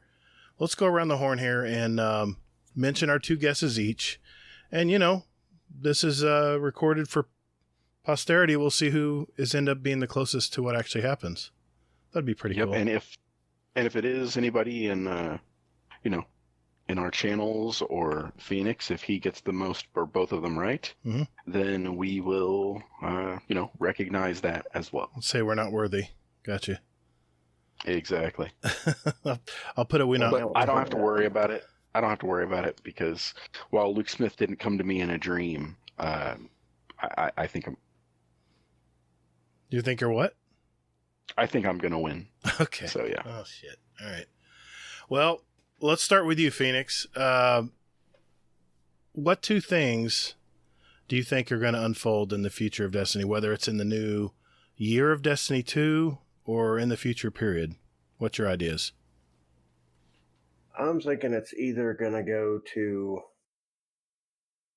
No, I don't want to take that one because I know that one's coming. Yeah, not It's something. either Not they're something. finally going to Okay. embrace the Dark Guardians type of thing. I don't think it'll be... I think it'll be its own kind of thing because they're kind of exploring that, which means in 2 years it's gonna be a split. You're gonna have your Titan, your Warlock, and your Hunter as your Light Guardians, and then you're gonna have some either twist on those or brand new style Guardians that are gonna be your Dark Guardians, and that'll run us, I don't know, let's say 2 years before we get the next iteration, because they're being very cautious now that they're by themselves. Mm-hmm. Or it's gonna be they're going to continue to stretch out the pyramid ships thing for another 3-4 years, where as the pyramid ships are getting closer, they're going to destroy a planet every 6 months until they finally just obliterate us. And, well, that's the end of Destiny. Thanks for playing. That would be the most anticlimactic ending ever. Now, let me just reiterate that Pete Parsons, the CEO of Bungie, did mention that by 2025, Destiny will be a totally transformed game. I don't know if you guys saw that. He was responding. I think it was a gaming article somewhere I heard on another podcast. He said by 2025, Destiny was barely going to be recognizable. That it's going to be fully transformed by then. Like it's going to be a totally different game. So, I just wanted to premise It'll that. be Overwatch. Probably. Oh. Yeah. Hey, maybe it'll have a story. So just to be clear, you're saying the Dark Guardians are going to be introduced, and your second guess was you think the pyramid ships are going to persist into the next 2 years? Yeah, because they've already stretched it out this long, and yeah, they're close, but that stuff should have came out instead of Shadowkeep, in my opinion. Okay, so those are the two. Stretched the pyramid stuff too long. It's supposed to be a new race. Yeah. I'm just trying to make. I'm making sure it's clear to the listeners what two guesses you had, so we can go back at this episode a year from now and see who was right. And also the pyramid ship race, they're based off the Egyptian gods. Okay. Makes sense. The themes. I like it. All right, Hazel. What do you got? That you're going to be right. That you're going to be right about. You're so certain. Let me crack my neck. Yeah. There we go. The spot. You're wrong. He's already wrong. Yeah. So, all right. I believe that what's going to happen is the pyramid ships are going to show up in the next installment, basically in the next DLC. So, and with that, it's going to bring one new class. Just one. Okay. Probably a Dark Guardian, You're saying a totally different class, like not a Titan, Warlock, or Hunter, but a totally different class. No, different class of Titan. You're talking about a different type. You're talking about adding a different super tree. Yeah, exactly. Yeah. Okay. New ability. Not like class like Hunter. You're talking about you're talking about a whole new ability. Gotcha. Yeah, exactly. Okay. Well, like a subclass. That's what I mean. Sorry. Gotcha. So that they're going to add a new subclass. So that being said, the other thing is that Now, it really pains me to say this, but I don't think that we're going to get a Destiny. Wait a minute. Say that again. You broke up at the end. I don't know if I actually did or if you're just enjoying this. No. I don't believe... No, you tailed off. Oh. I don't believe that there's going to be a Destiny 3. Okay. I don't... Judging from the amount of effort that they're putting into the things that they're doing right here, there's no possible way that they're going to do a Destiny. So you know what I mean? So what you're saying is they're going to do a Destiny Online like Luke Smith told me in my dream? That would be a Destiny. That would be Destiny Online, right? Is that what you're saying, Hazel? Come on. Exactly. Come on, you can do it. You're almost there. Come on. Not exactly. Shit. Not exactly like that. Mm-hmm. But that they're going to have more of a story narrative, and that what I'm imagining is just that they're pretty much going to do the same shit that they're pretty much doing all the time now, with the seasons and that kind of thing. And they're going to keep tweaking this seasonal model. Mm-hmm. Okay. But yeah, I don't see them putting in this much effort and things like this for a Destiny 3 to come out in a year. I mean, I don't see it. I see maybe possibly 2 years, but I'm not seeing Destiny Destiny 3 until probably at least 3 years from now. Okay, so what you're saying is, number one, your first guess is that the Triangle ships are going to invade. I know they've been hinting to that already. They're going to actually invade in the next year. Not this season, but next year. Which one are you saying? The next. I'm thinking that in like the next DLC that comes out. Okay. Not the season, the next big expansion in September. Yep. Gotcha. Exactly. Okay. Gotcha. And you said there's going to be a new subclass included in that. Okay. I got that. Correct. And your second guess was? No D3 for 3 years. Okay. No D3 until 3 years. Okay. Yep. Oh, you guys are bumming me out, man. Shit. I'm a lot more optimistic than you guys. All right. Hold on. Let me. Gators are, bounties will be the only in-game currency. Season of the bounties, baby. We have that. All right. The new raid boss will be a bounty board. And you got to do it in a certain order, otherwise no win. No. Yeah, and then it unlocks a special thing if you do it in the right order too. All right. Okay. Just want to make sure it's clear. For the record, I'm making sure we got this correct. All right. Now I'm gonna pop my knuckles and neck. All right. I'm going to premise all of this by saying that this is going to be the biggest reveal of new Destiny content to date. I think this is going to be truly Bungie's long-term vision going forth in this reveal. Not just, hey, we're free. Now it's going to be more like, now that we're free, here's what we're going to fucking do. And wait a minute. Now, what reveal? What reveal are you talking about? I'm talking about the reveal that they usually have at E3. Talking about the next reveal going into the next DLC. This is going to be the biggest. This is going to be the biggest reveal to date. God! You know they had that really. My best reveal so far was last June, right? When they went into the studio and they showed all the different mods they're putting on guns and stuff, and they're tweaking this and that. Mm-hmm. I think this whole year was just test ground. I think it was just a big test year. They're testing new ideas out, like the mods, like the seasonal content. They're tweaking their seasons and stuff. This was all one big test. This is all one big beta test this whole year. And I'm fine with that because I just love playing Destiny. I'll be a test subject. I have no problem with that. But I'm telling you, this will be the biggest reveal to date. If you thought last year's was really good, I cannot wait for our show to come up after the reveal. I am so going to thumb my nose at you. This reveal is going to be the worst. No. They're gonna drop this like a month in advance. Well, you're gonna love the next thing I'm gonna mention. Go with us. You're gonna love the next thing. I'm really bold here. I'm barely bold on my prediction. I'm going all in, man. I'm going for it. September, Destiny 2 will be ending. It will be called Destiny Online. They're gonna announce it in the reveal. They're going to announce it in the reveal. It's going to be Destiny Online or Destiny something like World of Warcraft. They have like World of Warcraft, they're going to name the expansion after the World of Warcraft name. So they're going to do the same thing with Destiny. It's going to be Destiny Online, whatever, triangle ships, whatever you want to call it.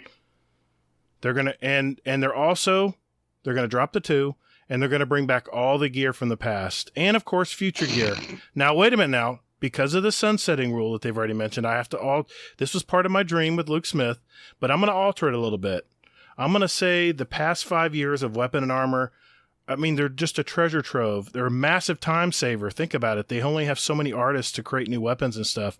I think it's going to take some time to port a lot of the Destiny 1 stuff into Destiny 2 and the armor and weapons and exotics and you name it. But it's a no-brainer. They have this giant treasure trove of content. All they have to do is port it over into the new game. And I think that because they have that base, they're going to take advantage of that. And because of the sunsetting, they're not going to let it all fall at once. I think they're going to slowly start dropping Destiny 1, Destiny 2, old Destiny 2 stuff. I think they're going to slowly start integrating it into this next year. You're going to start seeing a lot of Destiny 1 stuff start to pop up in the world. Hazel's muted because he's laughing his ass off right now. All right, that's number 1. I know that's bold. And I also want to mention. It could be true. I also want to mention, because the new consoles are coming out in the fall, and it's been confirmed. Not only are they dropping the 2 in Destiny, crossplay is going to be introduced in year 4. Consoles and PC are finally going to be able to play together. I think cross-save was a start for them, but I think the technology's already there. I mean, Call of Duty's already doing it. There's no barrier here. And I think deep down they wanted to do it last year, but I think maybe it was too much to handle at once. So to add to that first part of my guess, cross-play is going to be introduced in year 4. So new and old consoles and PC all finally going to be able to all play together, which is great. They're going to have to come out with a newer engine. The old Tiger engine, you can tell it's starting to get to its limits. They've already said that the game's too big for the engine. And if you have noticed lately that there's a ton of bugs that keep popping up, it's like whack-a-mole. So it seems like more they put into this engine, the more problems they keep having. A lot more than I've ever seen playing Destiny. I mean, I've seen more bugs lately than ever. And, this makes their game more adaptable and more flexible. Like with Epic, with Fortnite, how quickly do they come out with content? Because their engine, they use the Unreal Engine. It's just so much easier to use. I don't know what engine they're going to use, but I think they're going to have to adopt a new engine going into the next year. I know these are bold predictions, but we're talking about we're talking about future here. So I mean, since we decided to call it what's going to unravel in the next future of Destiny, we don't have to confine it to the expansion. I think they're going to partner with somebody and come up with an engine. I've heard things that they're going to partner. I've heard some rumors that they're going to partner with this new Slipstream engine with Xbox, with Microsoft. I don't know if that's going to happen. Maybe they go with Epic. Maybe they use the new Real Engine 5 that's just come out that they showed on the new Destiny 5 console. Video just popped up. I don't know exactly what engine, but I think they're going to update their engine too. And then story-wise, this will be my number 2. I know it's a lot for number 1. I'm covering all my bases. Number 2, story-wise, this is going to be the year of struggle between Light and Dark Guardians. It's time. We've been swayed by the new darkness enemy. If you remember the last mission in Shadowkeep, they were messing with your head, right? You were seeing a version of yourself looking at you. Remember that part? This whole year is all going to be about the Light and Dark Guardians. Kind of what you said, Phoenix. Yeah. But I think this whole year's theme is going to be light and dark. I think the darkness is going to finally invade, like they've already alluded to with the triangle ships. And I think we're going to have to make a decision. What path are we going to take? Are we going to go light Guardians, or are we going to go Dark Guardians? And like I said, they hinted to this in the final Shadowkeep campaign before they just cut the tap off and left us hanging, which Bungie likes to do. But this is going to be the dominant storyline throughout the next year. I know. I was going all out, man. I'm bold. So that's my 2 guesses. The story, number 1, it's multi-part. Just for the record. The 2 is going to be dropped from Destiny. It's going to be Destiny Online, just like I've always alluded to ever since this podcast has come out, which would be July of last year. They're going to bring back old armor and weapons from Destiny 1 and old Destiny 2. They're going to bring them out slowly. And they're going to go with a new engine. Story-wise, number 2 is going to be Light and Dark Guardians. The darkness is going to invade, and the whole story throughout the year, the whole theme is going to be us deciding what path to take. Kind of like the Jedi in Star Wars. That's kind of where I got this idea. So those are my 2 guesses. Anybody want to add anything before we move on? Well, I gotta ask, do you know what tunnel vision is? Yeah, I know what tunnel vision is. I just had to give that little dig. But no, I like the ideas. Yeah? I don't see them going online until, like, going to another version until about a year. Well, let's just say after the new this. console come Let's out, say it could still happen. let's say not this year, but next year they finally drop the 2, and they call it this. They dropped Drop the D. No. I'll drop the D. I'm gonna drop the deuce, baby. No. I wasn't thinking deuce. They're Yeah, my D's already dropped. but they're gonna drop the 2. I think Hazel's partly right. There's not gonna have a Destiny 3 because they're just gonna drop the number. It's gonna be Destiny. Well, yeah, and it could still happen because they ran 360 and Xbox One side by side for a while. Yep. It may not be the greatest timing, but it could all still happen. Cross save is going to be here. What better time to do cross save? Because the new consoles are coming out.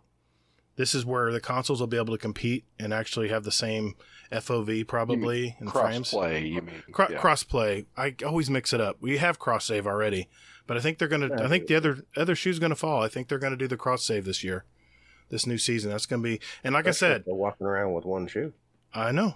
I'm telling you, this is going to be the biggest reveal of Destiny to date. I guess we'll see in a few weeks, right? I hope so. So I'm very optimistic here. If you haven't figured that out. All right, Hazel. What's your opinion? So listen to him. See, he muted himself. How long you were muted? He muted himself. You were muted for like 20 minutes. You know why? He was taking notes. I guarantee you, he was writing notes down. Okay, that's wrong. That's wrong because of this. Go ahead, Hazel. Lay it on me, Hazel. What do you got? Wow. So, okay. Like, I actually was in the tech channel Discord, our channel for that, and I was talking about it too, and I said the same thing that you did, that what if they released cross-play with the next-gen systems and PC? Mm-hmm. They can't do it with... I don't think they can do it for PlayStation 4 and Xbox One. Why not? 60 frames. Yeah, you'll see the game differently, but you'll still be able to play with your friends. But, I mean, Call of Duty's already doing it. Well, no, it's 60 frames on Call of Duty. Well, okay, other than the frames and the FOV, yes, the Xbox One Xers and Xbox Ones are going to have a disadvantage, and the PS4 is going to have a disadvantage. Yeah, and that's the thing that... I mean, what I would like to see them do, though, would be, if they do crossplay, is have crossplay with PS4 and Xbox One, and have crossplay with PC and then the next-gen consoles. Because that's what they did with PS3 and Xbox 360, is they said, finally, this next expansion, guys, not going to have support for those old consoles. I think they're going to do that the year after. But for now, I think they're just going to make it crossplay for everybody. I don't think it's that difficult. You'll be on the Xbox network still playing Xbox via Xbox. If I'm on an Xbox, whatever, Series X, God, they're so confusing, and you're on an Xbox One X, I think we'll be able to play together. That's what I'm saying. But they have ran into issues with, because the frame rate is higher on PC, there's guns that are outperforming everything else. Yeah, I get that. But that's on your display. Console. That's on your display, though. Right, but it's how fast things are rendering. So it would put... Okay. You know what? You know what? For Hazel's benefit, I'll alter mine to agree with Hazel. I think it'll be on the new consoles and PC. Yes, crossplay. Maybe not available on the old consoles because I could see that because of the frame rate. I mean, that first guess is packed with all kinds of predictions. Yeah, and they're all wrong too. It's the weird thing. Okay, we'll see. But we'll see. No, I'm kidding. See, the problem with adding layers of shit on top is when Gator's right, then that's that much shit you got to eat. That's right. Yeah, but the thing is though, And that first guess is one big shit sandwich. Let me tell you. I mean, it's like I'm whole. aware. It's like a whole paragraph, 2 paragraphs. I'm aware. I mean, that's like eight predictions in one there. So even if he's wrong with one of them, I can still like hide behind that and say, "Oh, well, you were wrong about this." The inverse is true, though. I can also hide behind one of them and said, "Yep, I told you it's a new engine. I was right about it." So, okay, so then let's do this. So, pick one thing from that big epic one. Okay, they're gonna drop the 2. It's gonna drop a deuce. It's gonna be Destiny Online. That if I have to check, I'm mentioning all these just for posterity, that people see this or listen to this podcast and go, "He was right about that. He was right about that. Okay, he was wrong about that. It wasn't until later, but he's still right about it." That's fine. If we're gonna get technical here, because yes, we did keep it to one thing. I put a lot of thought into this. I racked my brain. Oh, yeah. All week I've been thinking about this topic, and I just couldn't put them into 2 guesses. So that's why I conglomerate them. So guess 1, it'll be Destiny Online. They'll drop the 2. And my second guess is the story will be, the whole year will be a struggle. You'll make a choice between a Light and Dark Guardian, because you've been swayed already by those triangle ships at the end of the Shadowkeep campaign. And the whole year will be about you choosing the right path. And I think your path will be different depending on which way you choose. Okay. Well, I disagree with that part just because it's Bungie. Yeah, I'm more optimistic, but they've had time to do this. No. That's not what I mean, though. What I'm saying, though, the reason why I disagree with it is because when has Bungie ever truly ever locked you into making a decision? I think they did it with the Drifter. Okay, and they said that it may have consequences later and things like that. It did. But you always had another character that you could do it a different way. Well, that's the beauty of having multiple characters. You can have one Dark Guardian and one Light Guardian. You can play a Luke Skywalker, or you can play a Darth Vader. Right, but that's not a true lock-in. Exactly. But still, you'll have on each character you'll have to make a choice. You'll have a dilemma where, because think about it. Let's think back to the clues in the last Shadowkeep campaign. Oh, I'm aware. I even said it myself. When you kept fighting each of those bosses at the end before the story ended, they kept saying, Cade, he believed in this, and what happened? All that effort, what ended up happening? He ended up dying anyway, right? They're trying to sway you from the light. They're trying to pull you to a different way of thinking. So I think that's where the story's going to go. It's just set up perfectly for it. I think that what they're going to do is they're going to give you that path already. And it's going to be open for you. Mm-hmm. And that it's basically going to be that. And it's going to be, so you have access to that path and you can pick it. You can pick that subclass. But it's up to you with, what you do with it and how you can use it. And what if the new subclass is a dark subclass? Like Decay. Motherfucker, that's what I just said. Yeah. That was my prediction. But it has nothing to do with Light and Dark. Would be a dark... Well, okay. The way I was looking at it is there's a new dark subclass option. Mm. If you pick that, you are now a Dark Guardian. Okay. You're kind of stuck with that. There's where the balance would be. You pick that, you're stuck on that path. For that character. And that would give it more impact. I can't see him doing that, though, because... Well, yeah, I don't either, but it would make the decision more impactful. Whereas, to pick both sides on different characters, the choice doesn't mean anything. Uh-huh. Well, it will give you you'll be limited. If you choose a Dark Guardian, you'll only be able to use that tree. But that's the point of the impact. Yeah. For that character, yes, I agree. If you limit it, then there's the impact of deciding that versus staying with the light. Right. This would be really sad if all this happens a year after. I'll really be sad. So I really want this to happen. Yeah. But here's same here. But here's the thing, though. This is the reason why I don't say that they'll lock us into it, is because they don't have 3 separate subclasses for Dark Guardian. Yeah. They don't have to.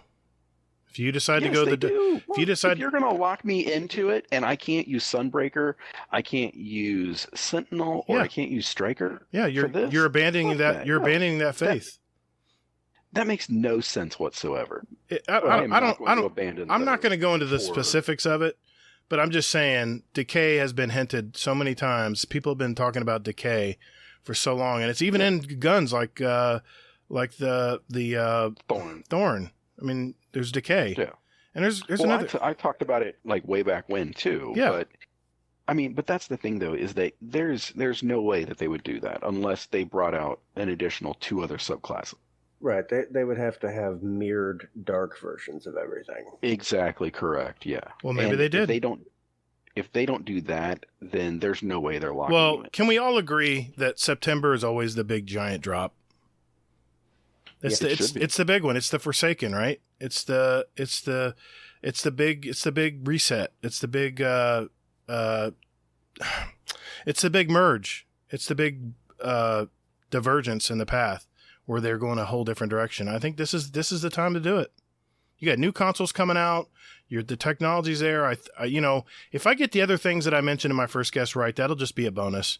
But I'll be judged on my 2 guesses. Will be judged on the story that I've mentioned and the fact they're dropping the 2 from the Destiny. We'll see who's right. Okay. All right. Anything else? No.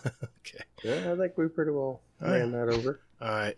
I think it's a good conversation, and I'm so pumped because in June they're going to come out with something, some kind of reveal. They've already been hinting to it, and people, did you see this tweet today where someone retweeted something from 2019 about the new live stream will be available at this June something at this time, and Deej had to say, hey, someone's putting tweets out there about it. Something happened in 2019. We will be coming forth with some more information, but this is not correct. I think I got that tweeted 3 times today. So he was adamant about it, that this is not what we're talking about. So, all right, well, time will tell. I mean, this podcast we'll look back at it in 6 months and we'll see who was the visionary and who was the GOAT. See, I was 100% right. on both Oh, guesses. I like it. Or if you, valued listener out there, have your 2 or 3 guesses as to the future of Destiny, throw it out there. Throw it out there in our channel. Put it in our feedback, 100%. our show feedback channel in our Discord. Yep, Exactly. definitely. Ring it. You're all wrong. Oh, man. Yep, it's sad though. I mean, I'm unless so you say pumped. what I say. I'm so I'll agree excited with you. now. I got something to look forward to June now. Awesome. All right. I think we gotta. Who knew it'd be fun to look at being wrong? Will it be the hunter? Look forward to being wrong. Will it be the Titan? Or will it be the book smart Warlock? Time will tell. All right. I think we got some good Discord questions out there next. We'll be right back.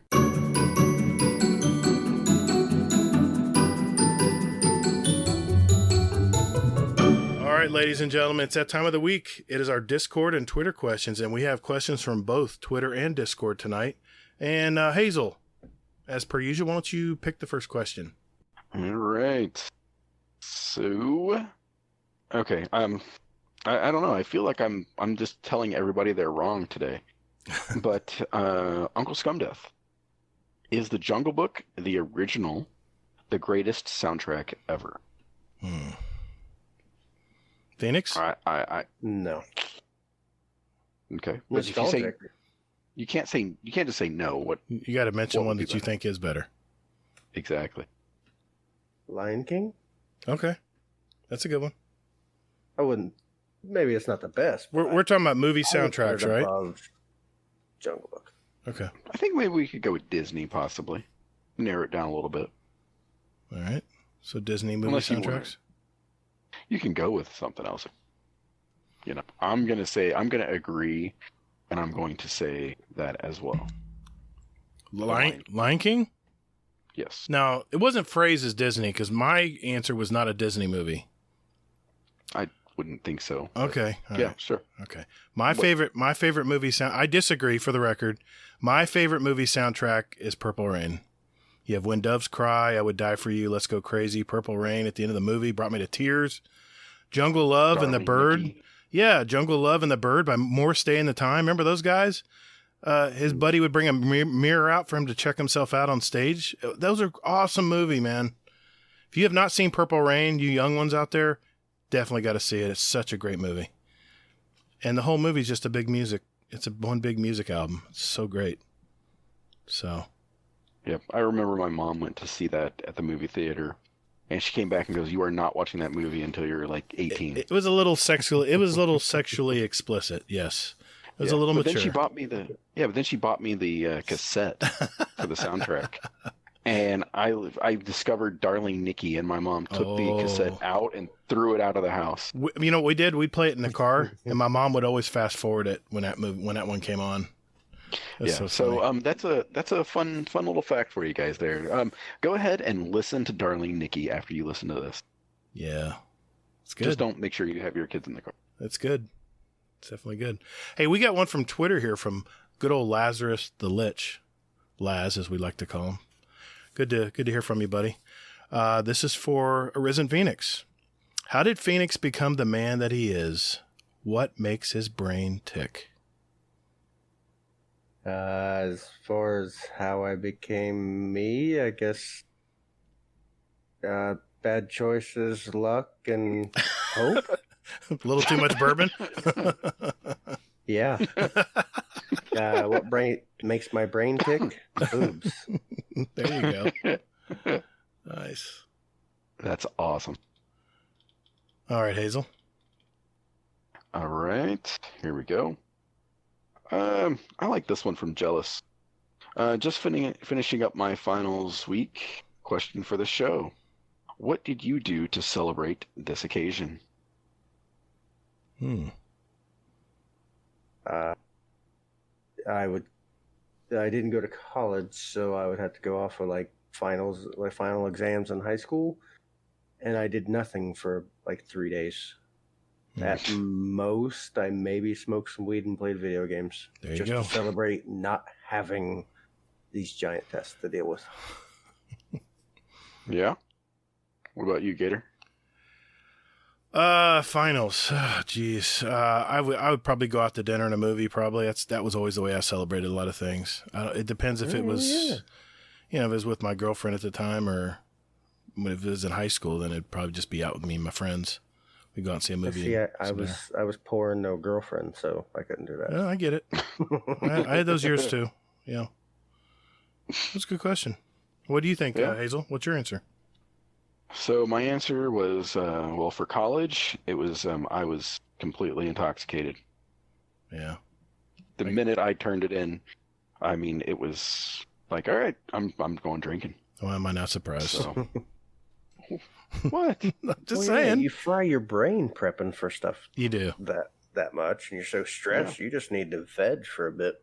Yeah. Yeah, exactly. And then in high school, what I did was as soon as I turned in my final, I went and saw Star Wars Episode 1 in the theater. Oh, nice. Good call. Good times. Yep. We'll get this one out of the way from Uncle Scumdeath. He goes, when all your game saves are on an external hard drive and the hard drive decides to die and you lose all of your single-player game saves, how do you react? I can tell you how I reacted yesterday when it happened but I won't because this is a family show. This is a family show? What the fuck? I don't know. I've been awful mouthy for a family show. This is not a family show. You can edit beeps. Yeah, but I'm not doing that. This says explicit. Too much effort. Right on the podcast, I slap a big old E for explicit. So, I mean, yeah, there's too much effort to do that. That takes way too much effort. Yeah, it really does. I spent 4 hours just bleeping out all of Hazel's for fuck's sakes.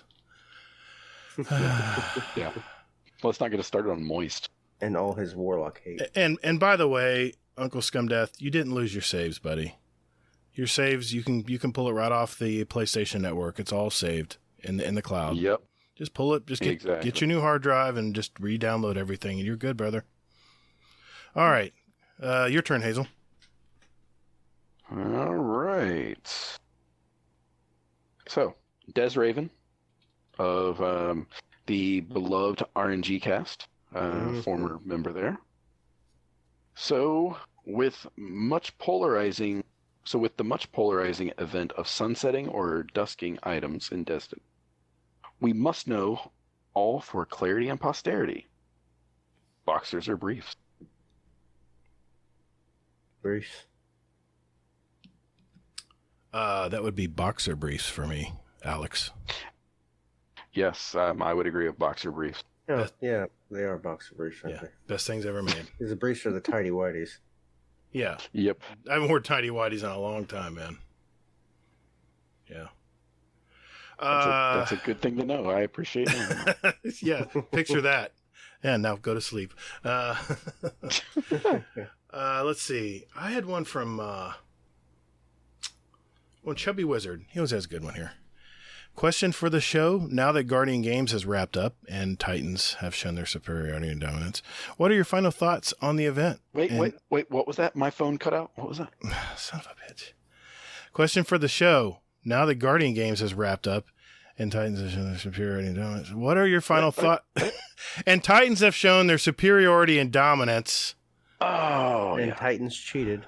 Yes, we all know this. What are your final thoughts on the event? And how do you think Bungie would ever use a Guardian Games type event for a faction rally? Thanks. Titans rule and love the show. Thanks, Chubby Wizard. Well, let's let the resident Titan answer that first. It was glorious. So glorious. Do you think they should ever use that type of... I think he was asking, should they ever use that type of Guardian Games type event again for faction rallies? No, they should not. No. Not at all, ever. Yeah. Again, I'm anti-bounty, in case you haven't guessed by this point in the episode. But I think it should be more so like old faction rally. You know? Let me do shit. Let me get credit for my class. If I want to, run a raid with 5 other Titans, let us thumb our nose at the Hunters and Warlocks while they're, doing their stuff. Mm-hmm. So. Mm-hmm. Okay. Okay. What do you guys think? I thought it was strange that the medals were still in my bounty slots. I had to delete every one of them at 20 seconds each to delete them. I was like, come on, man. You can't have that fall out automatically? What's going on here? Everything else does. I don't know, man. I gotta agree with Hazel. Damn, did I just say that? I got totally burned out doing that Guardian Games. I did so much grinding to get that weapon, and once I got the weapon, I was like, I got to take a week off, man. I mean, I did play some Iron Banner this week. I'll mention that later, but I don't know, man. I don't know if I would want to do something like that again. That was tough. Phoenix, what do you think, man? I think it was pretty clear that Titans were going to win right off the bat, just for the simple fact that you give them a single mindset to follow, they're all going to follow that single mindset because they can't do 2 things at once. No. So, I mean, they had a clear advantage right off the bat. Yeah, but did. I actually kind of thought that type of event is what Faction Rally should have been from the start. But instead of Titan versus Warlock and Hunter, it should have been each of the faction rallies. And you're going through bounties, you're doing all this stuff to promote your faction. Right. Would I want to see it come back? No. No. That was so just, I don't want to. I'd rather trim my toenails with a machete. No. Yeah, it was rough. I mean, I'm an avid... But GG Titans. Yeah, good game. I mean, I don't know if you guys saw, I posted a picture claiming a win for the Titans with my Titan. Oh, don't you even start that. What? I was a Titan. I was standing in front of the banners. I was saluting, saying I claim this win for all Titans out there. I was in my nice gold Titan. It's beautiful. Beautiful. I had a tear coming. You couldn't see it because I had my mask on, but there was a tear running down my eye. So proud. Rage right now. Rage. Did you even turn in 1 medal as a Titan? Oh, of course I did. I turned them on all 3 characters. My Hunter, I turned them in equally. I probably You're a fair weather. No, Rodeo. no. I would say 80% of my stuff was with my warlock, but I did contribute on the other two characters as well. So. Mm-hmm. Can't believe you guys don't believe me. Not a real Titan.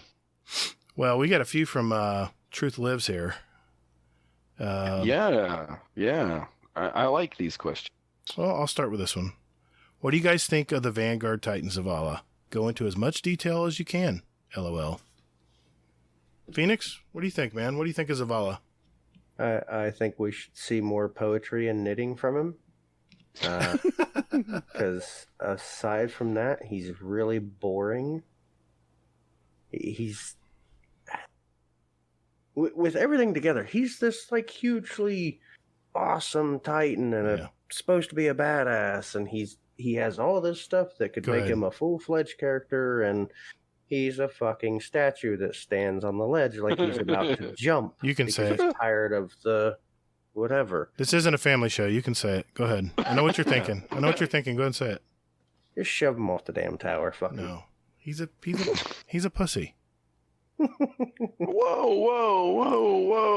I hate to use the P word, but I'm sorry. Every time, when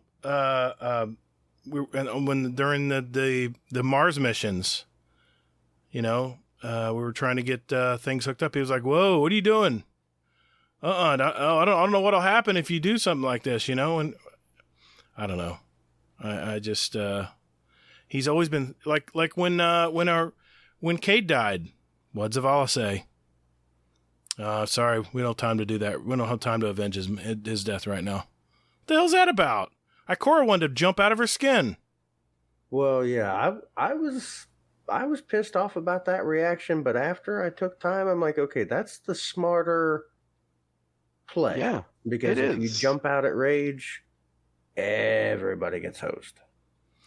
Exactly. Still not happy about it.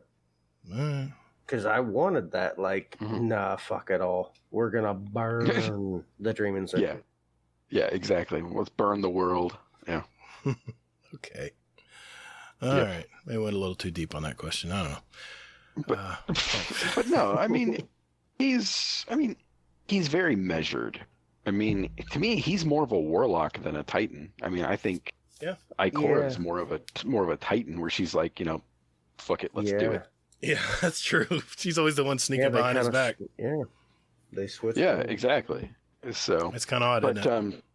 Yeah, but never mind that hunters don't need anybody. Y'all are good. No, because we're awesome. For the record, I love Lance. Dance around. I love Lance. Jump up and down. I love Lance Reddick. And did you guys see the tweet from him? I did. He was in his closet doing new voice lines for the new stuff coming up in Destiny. I would love it. Mm-hmm. I like that guy. I know. Yeah. Yep, I'm excited. Yeah, I was excited when I saw that. All right, I think it's your turn, Hazel. You got a few left here. Yep. All right. Here we are. Okay. I'll go with jealous again. Okay. So, since this community spreads far and wide, how do you make your campfire s'mores? That's easy. I don't, because s'mores are the pumpkin spice lattes of camping. They're gross, and I don't want anything to do with them. You know what? I have to agree with you there, Phoenix, because my kids would always do them, and I'd be like, "Here, come on, let's do a s'more." I'm like, "Nah." Okay, you guys have fun with it. You guys have fun with that. I'll be over here. I like graham crackers, marshmallow and chocolate. Oh yeah. I love it when they hand me one. I can eat it, but I'm not gonna sit there and cook the damn thing. No, it's not my thing, man. No. This is like the fucking Twilight Zone. What is going on? So you're admitting you're basic. I am. I am. I just need my Ugg boots and my pumpkin spice latte, and I'm and that's okay. I need to dye my hair blonde.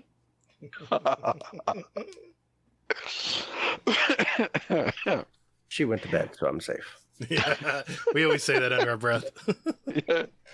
Yep, exactly. But yeah, man, fucking s'mores all the way. Dear God. No s'more shaming, all right? Fine. More shame. People can like what they like, but no, keep that shit away from me. All right, I got another one from Truth Lives here. It's a question for the show. What do you guys think Bungie could add to strikes to make them more enjoyable, and also add to public spaces to make them more useful? It's a good question. I have some thoughts. What do you guys think? A random mayhem modifier. Ooh. Oh, you mean like the triple one, the triple burn like they had at the end of Destiny 1? What do they call that? What the hell are you talking about? You talking about Daybreak? Daybreak, yeah. That'd be great. That wasn't triple burn. That was... like everything. Everything, all your... you're talking about Rainbow Burn. Huh? Where it was like Rainbow Burn, where it was like... Yeah. Arc Solar and all that. Yeah, they had it at the end of Destiny 1. Well, they put it in on... They put it in on D2, if you remember. Yeah, but it's rotating. They had it where... Was it like the Mayhem Crucible mode? Like, I'm talking like you're getting supers every 10 that's called Daybreak. Oh, yeah. No. Just go ballistic. No, that would be great. But no, what Gator's talking about was Rainbow Burn, how it was like Solar, Arc, and Void. Mm-hmm. That was everything's amped. And you could have one of each. Back when you could have primaries in Destiny 1, it had different elements. You could put one of each. So whatever force field enemy came towards you just pull the gun out that worked for it, blow them away. Yeah. Yep. Now, I mean, but they did bring that back in D2 though. They did it back for one mission where it was yeah, that's right. What was it? The one that you had to go to the Scion. Was it Scion? No, the Savathun song for that special weapon. Oh yeah. Everything hurt. Everything hurt. It was bad. That was a nightmare. Yeah. So, but yeah, I would like that, Yeah.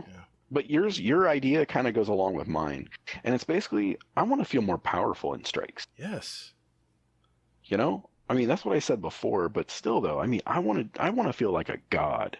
I want to go in and stomp the shit out of everything except for the boss. Well, I've already mentioned what they need to do to strikes. They need to make it fire team based on all the bounties, so I don't have to run behind and clean up what's left after everyone's speed running through the front end. Not go through the go through the strike at a normal pace. People speed run this stuff, and I'm like, I gotta get shotgun kills, guys. You gotta let me get close enough to the guys to get a shotgun kill, or at least get some bolts on it. I get there and there's nothing left. They're all cleaned out and dead. I just think the bounty should be shared.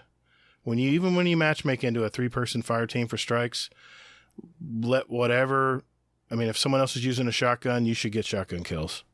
It should be shared bounties. That way you don't have to worry about going into a lost sector. When everyone else goes forward, you go into a lost sector to get your Vanguard bounties done. That's the one thing they can do to definitely make it at least just a little more comfortable, a little more enjoyable to play.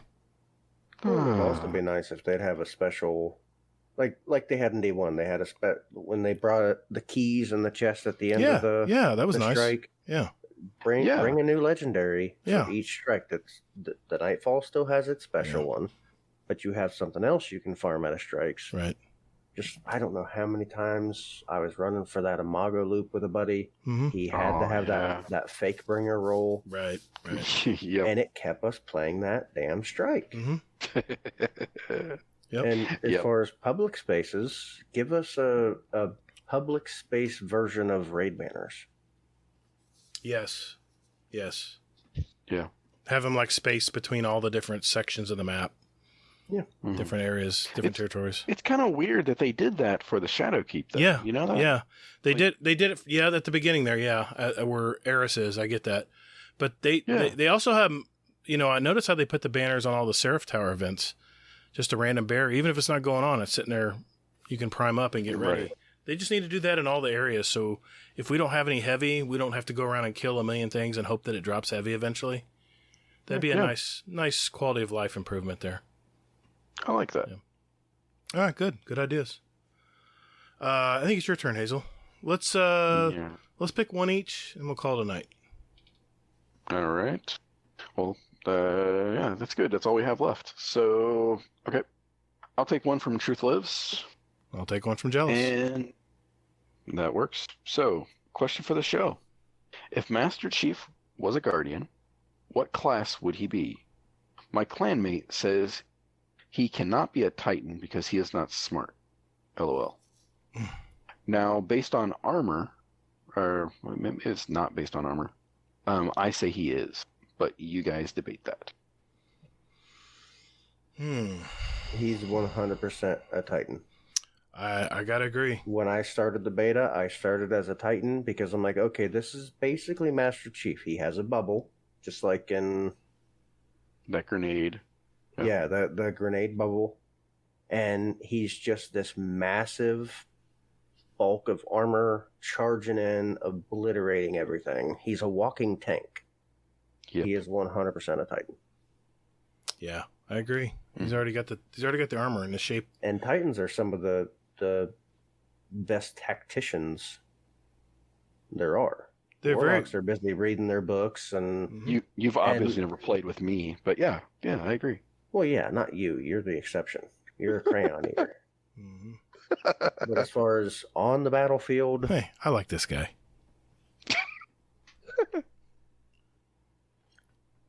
Master Chief didn't have the grace of a warlock or the Hippity I hop. don't know, the evasion of a hunter, the tactics of a hunter. Mhm. He was in your face, ripping your skull in half. He's a Titan. There's even a space helmet that you get in Destiny 2 that looks a lot like his helmet. Yeah. Mhm. Yeah, I mean, I gotta agree. I mean, the shape's there. I mean, the movement's there. I don't see any of those other characters being able to fit that mold. Yeah, I would agree too, for one simple reason. He does the most Titan-y thing ever. Now, when I saw this question, it immediately popped into my mind, and it was like a no-brainer. I'm like, but yeah, he is a Titan because who remembers that one trailer for Halo? I think it was like Halo 3, where he was running off the cliff and jumps right into the middle of a fight. Mm-hmm. I'm like, come on. There it is. The achievement in Halo 3 where you had to jump off the ledge. You rode the Sparrow, you had to come off the ledge and land on an enemy and kill him to get the achievement. That's Titan as hell. Superhero landing. Yep. All right, last one of the night. By Jealous, in a match where you have even skill, who would win if you're under the influence of any kind? Well, that's a no-brainer. If you're talking about me and Hazel, it's going to be Hazel probably because he's more attuned to drinking during podcasts than I am. So he'll. I mean, I don't know. I don't know what you're talking about. I'm drinking right now. I mean, if it was something else like a little THC, might mellow me out enough where I could play more relaxed. I don't know, probably even on that. But if it comes to drinking any kind of liquor, then Hazel's probably got me beat. You concur, Hazel? I don't know. I'm pretty shit at PvP. So no, he says in a match where you have even skill, who would win under the influence? Oh well, then yeah, sure. I'll go with that. I'll go with me. Okay. Yeah, I'd agree because even whether skill's working for me or not, if I'm under any kind of influence, I just get more and more. I don't care. I'm going to do something funny that's going to get me killed because it's funny. It's a great thing about DVRs. I throw caution at the wind. Before we go, Hazel, you got that poker rap done yet? I am working on it. I really am. I've been watching it. My wife is sick of the hell of that song. Mm-hmm. But yeah, I'm getting there. I'm getting there. 3 years later. That's so going to be a soundbite. I'm going to put Hazel. I'm working on it. I'm really working on it. I'm going to make that a soundbite. I'll insert that at the end of the show.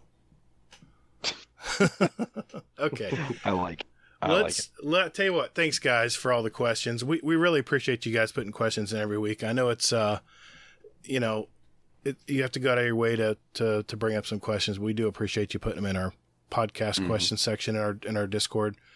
And we look forward to these questions. It's really fun. So thanks for that. And if we didn't get to your question, we'll get to it next week.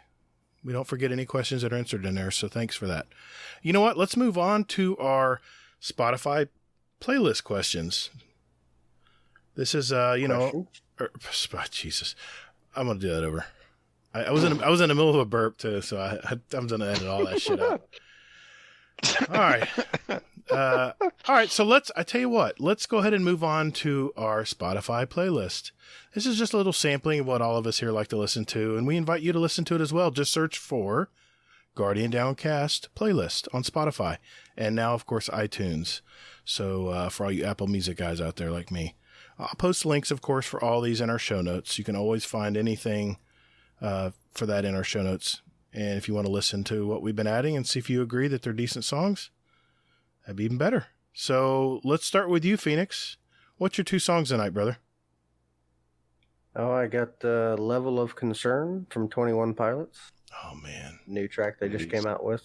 Cannot wait. Like 3 weeks ago or so. It's a great Freaking addicted to it. And Wolf Totem by The Who. Band I found on YouTube and have been hooked on ever since. Mongolian metal. Nice. Mongolian metal. I can't wait to hear that. I've been listening to our playlist in the shower now. It's pretty cool, man. I put it on shuffle and I'm just surprised at what pops up. I mean, we have quite a few songs in there now. In fact, Hazel, why don't you mention your 2 songs and I'll have some stats when you're done. All right. So, my first song is The Love You're Given from Jack Garrett. He's a British singer. It's a little more of a soft song. And then my second song is Wow, I Can Get Sexual Too by Say Anything. It's a neat little punk song that's it's just kind of fun to listen to. All right, cool deal. Just for the record, not including the songs we're adding tonight, we have 7 hours. That can't be right. It's got to be more than that. There's no way. It's got to be definitely more than that. What the hell? I'm pulling up the app. That link is not right. That is not a correct number. That is not a correct number. Let's see here. Let's look at it again. Okay. Where the magic of editing, this will never happen. Oh, no one will ever hear this part. It had 19 hours. No. Just for 2 weeks ago. Yeah, just for the record, we have, not including the songs we're adding tonight, we have 280 songs, which comes out to 20 hours and 12 minutes of music. So, yeah, that should be a lot of music to listen to, and it's going to take a while to listen to all those songs. So, well, my first pick tonight, I chose a favorite from, this is one of my favorite Pearl Jam songs, believe it or not, I think this one is actually better than the original group. This is a cover that they released in 2006. The cover of The Who's original song, Love Reign Over Me. And if you listen to both of them, the original and this one, I think you'll like this one better. It's more modern, just a great sound, man. It's a very stirring song, very emotional one for me when I listen to it. And my second pick, this artist went to USC for violin, but later moved to Massachusetts and attended the Berklee College of Music for voice, where she began writing songs, and her first single, The One, which was highly received by Bostonians. This song I chose is from her first full-length album, and probably her only real big hit, but it was The Burdens of Being Upright. From 1996, it's Mother, Mother, which is a very disturbing song lyrically, but still a very memorable song from my early years, and getting married and everything that happened in the 90s. Tracy Bonham. This song also got Grammy nominated, by the way, in 1996 for Best Alternative Music Performance and Best Female Rock Vocal. So it's a good song. I think you guys will remember it. A really great song. Well, guys, I think we got it done. I think we got it all. We covered the TWAB. We covered our main topic. We covered the interview. We got to answer Discord questions. We got our music done. Yep, I think we're good. So just a little bit of housekeeping. Just a quick reminder that we have a Destiny 2 clan now. And Hazel should be joining us about a week or so, I think. He'll be able to start helping out with the clan XP. And we're almost maxed out on our clan XP, which is pretty cool. I just like getting together with friends, playing Crucible. And just a shout out, we had our first, I think it was Wednesday night, we had our first Iron Banner clan night. So I think Warcry was with us, Jealous was with us, Larman Kentucky, Flip Modefro was there. Of course, Hazel was there, even though you won't hear his audio. In the stream, I streamed it on YouTube that night. But it was really fun. I had a good time. I look forward to that stuff. So. Yeah, it was really fun. So if you watch Gator's video that he posted, you'll hear everybody like usually laughing at the shit that I'm coming up with, and that's pretty much it, though. Yeah, but there's no proof what you said was funny. Exactly. And you have like the result of everything. I sound like a crazy person because I'm talking to a ghost.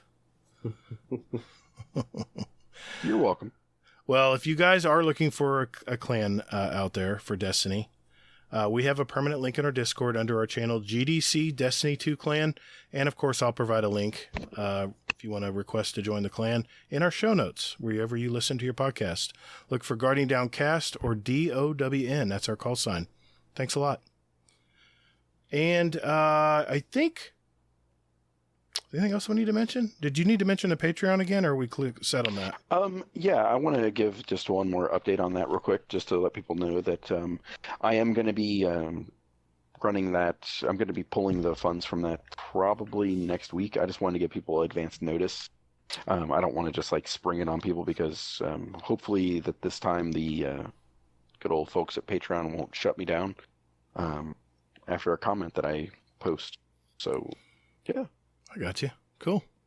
Hey, everyone, if you would do us a favor, if you like what you listened to tonight, do me a big favor.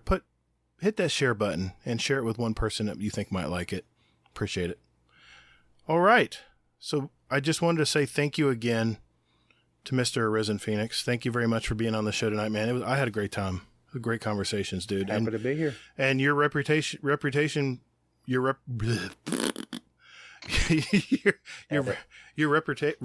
Jesus Christ. Would you like me to say that? Yeah, go ahead, Hazel. Your reputation precedes you, and I've been drinking. Thank you. I just can't get that out tonight. Thank you, man. We appreciate you being on. Gator has a drunk personality, so it evens out. That exactly. Well, speaking of which, like Jealous's question. Shit. Well, speaking of which, is there any details, any gamer tags, or any ways people can reach you, or want to send your friend request or anything like that? Arisenph0enix, all one word. The O is a 0 on. I gotta think about it now. Discord, Twitter, and PlayStation. PlayStation, there's an underscore at the end. Okay. And then I decided it was a great idea, and then realized it wasn't. I started switching my name to House Dilla on everything. Oh, nice. Twitch and Xbox are House_Dilla. I like it. I like it. I was like, no, I don't like change because I'm old fashioned, and the new is not the old.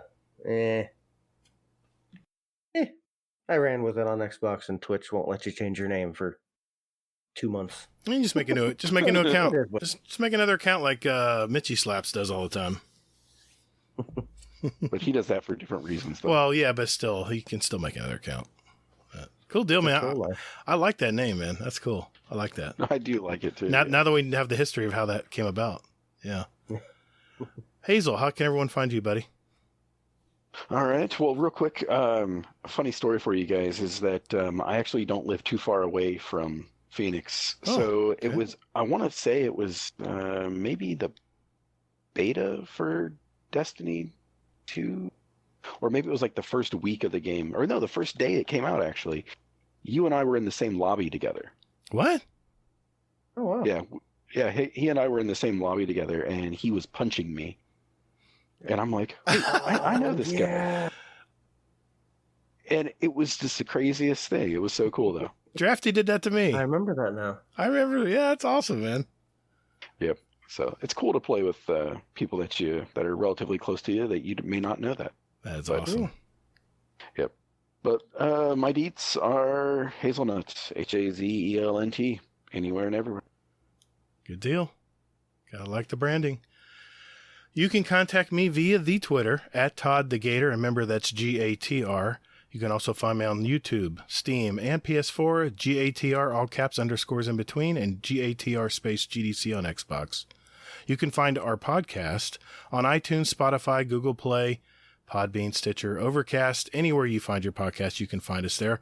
You can also email us at guardiandowncast@gmail.com, and we're on Twitter at Guardian_D_cast for show questions or whatever you want to talk to us about. We'd be happy to hear it. We have a bunch of great gamers in our Discord as well. Just search for Guardian Downcast, and I'll post a permanent link in our show notes as well if you would like to join us. It's a great bunch, man. The mornings are just so freaking fun before you head off to work.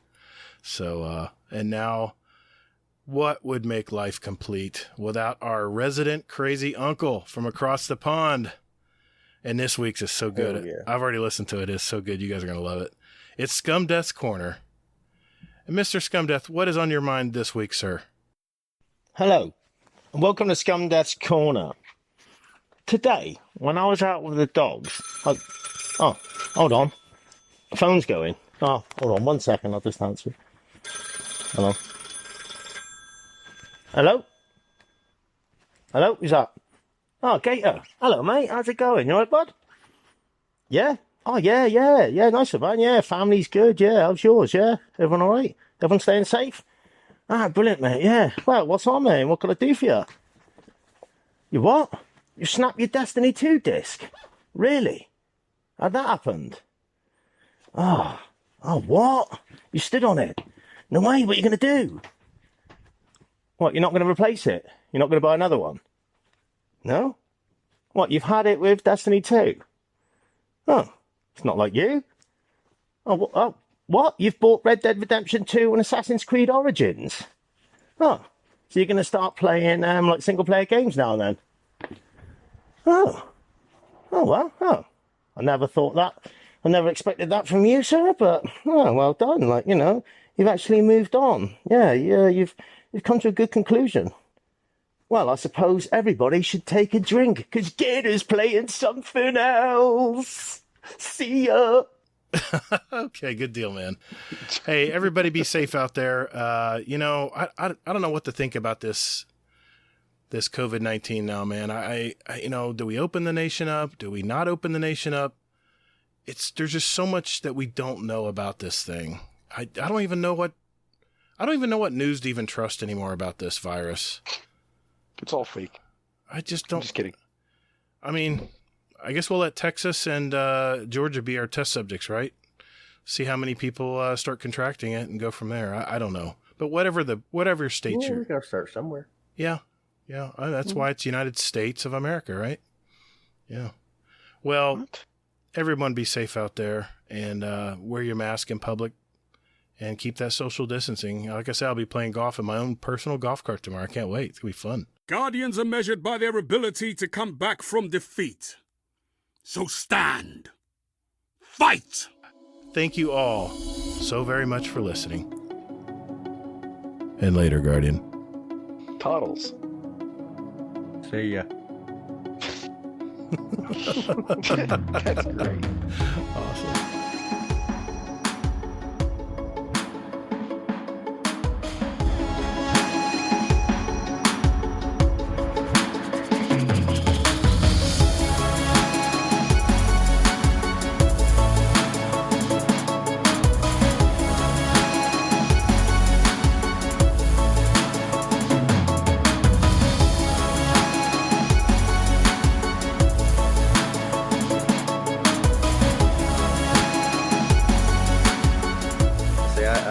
Of a small yard that the wife doesn't walk around in, so I get rid of the dog poop by mowing over it on the weekend. It gets dry. It just once the blades hit it, then it just becomes a cloud of poop. Yeah, it's nice. And then it's everybody else's problem. Exactly. It blows away from me. Poop. And you get the blower and blow it into your neighbor's yard. Exactly. Usually you got to pay top dollar for a cloud of poop coming at you. That's probably right. Yeah, you're probably right. Oh man, inflammatory questions tonight. Oh, yeah. Yeah. Oh, you don't even know the ones I've gotten tonight that no one knows about. Oh, jeez. Yeah, I got one about you and Phoenix. We touched tips. It wasn't that big a deal. It was consensual. It's an Ohio thing. Yeah. We did it to stay warm. Exactly. It gets cold north of the border. Yeah, actually cold. Not, oh man, it was freezing at 61. I had to wear like long pants, not like, jorts.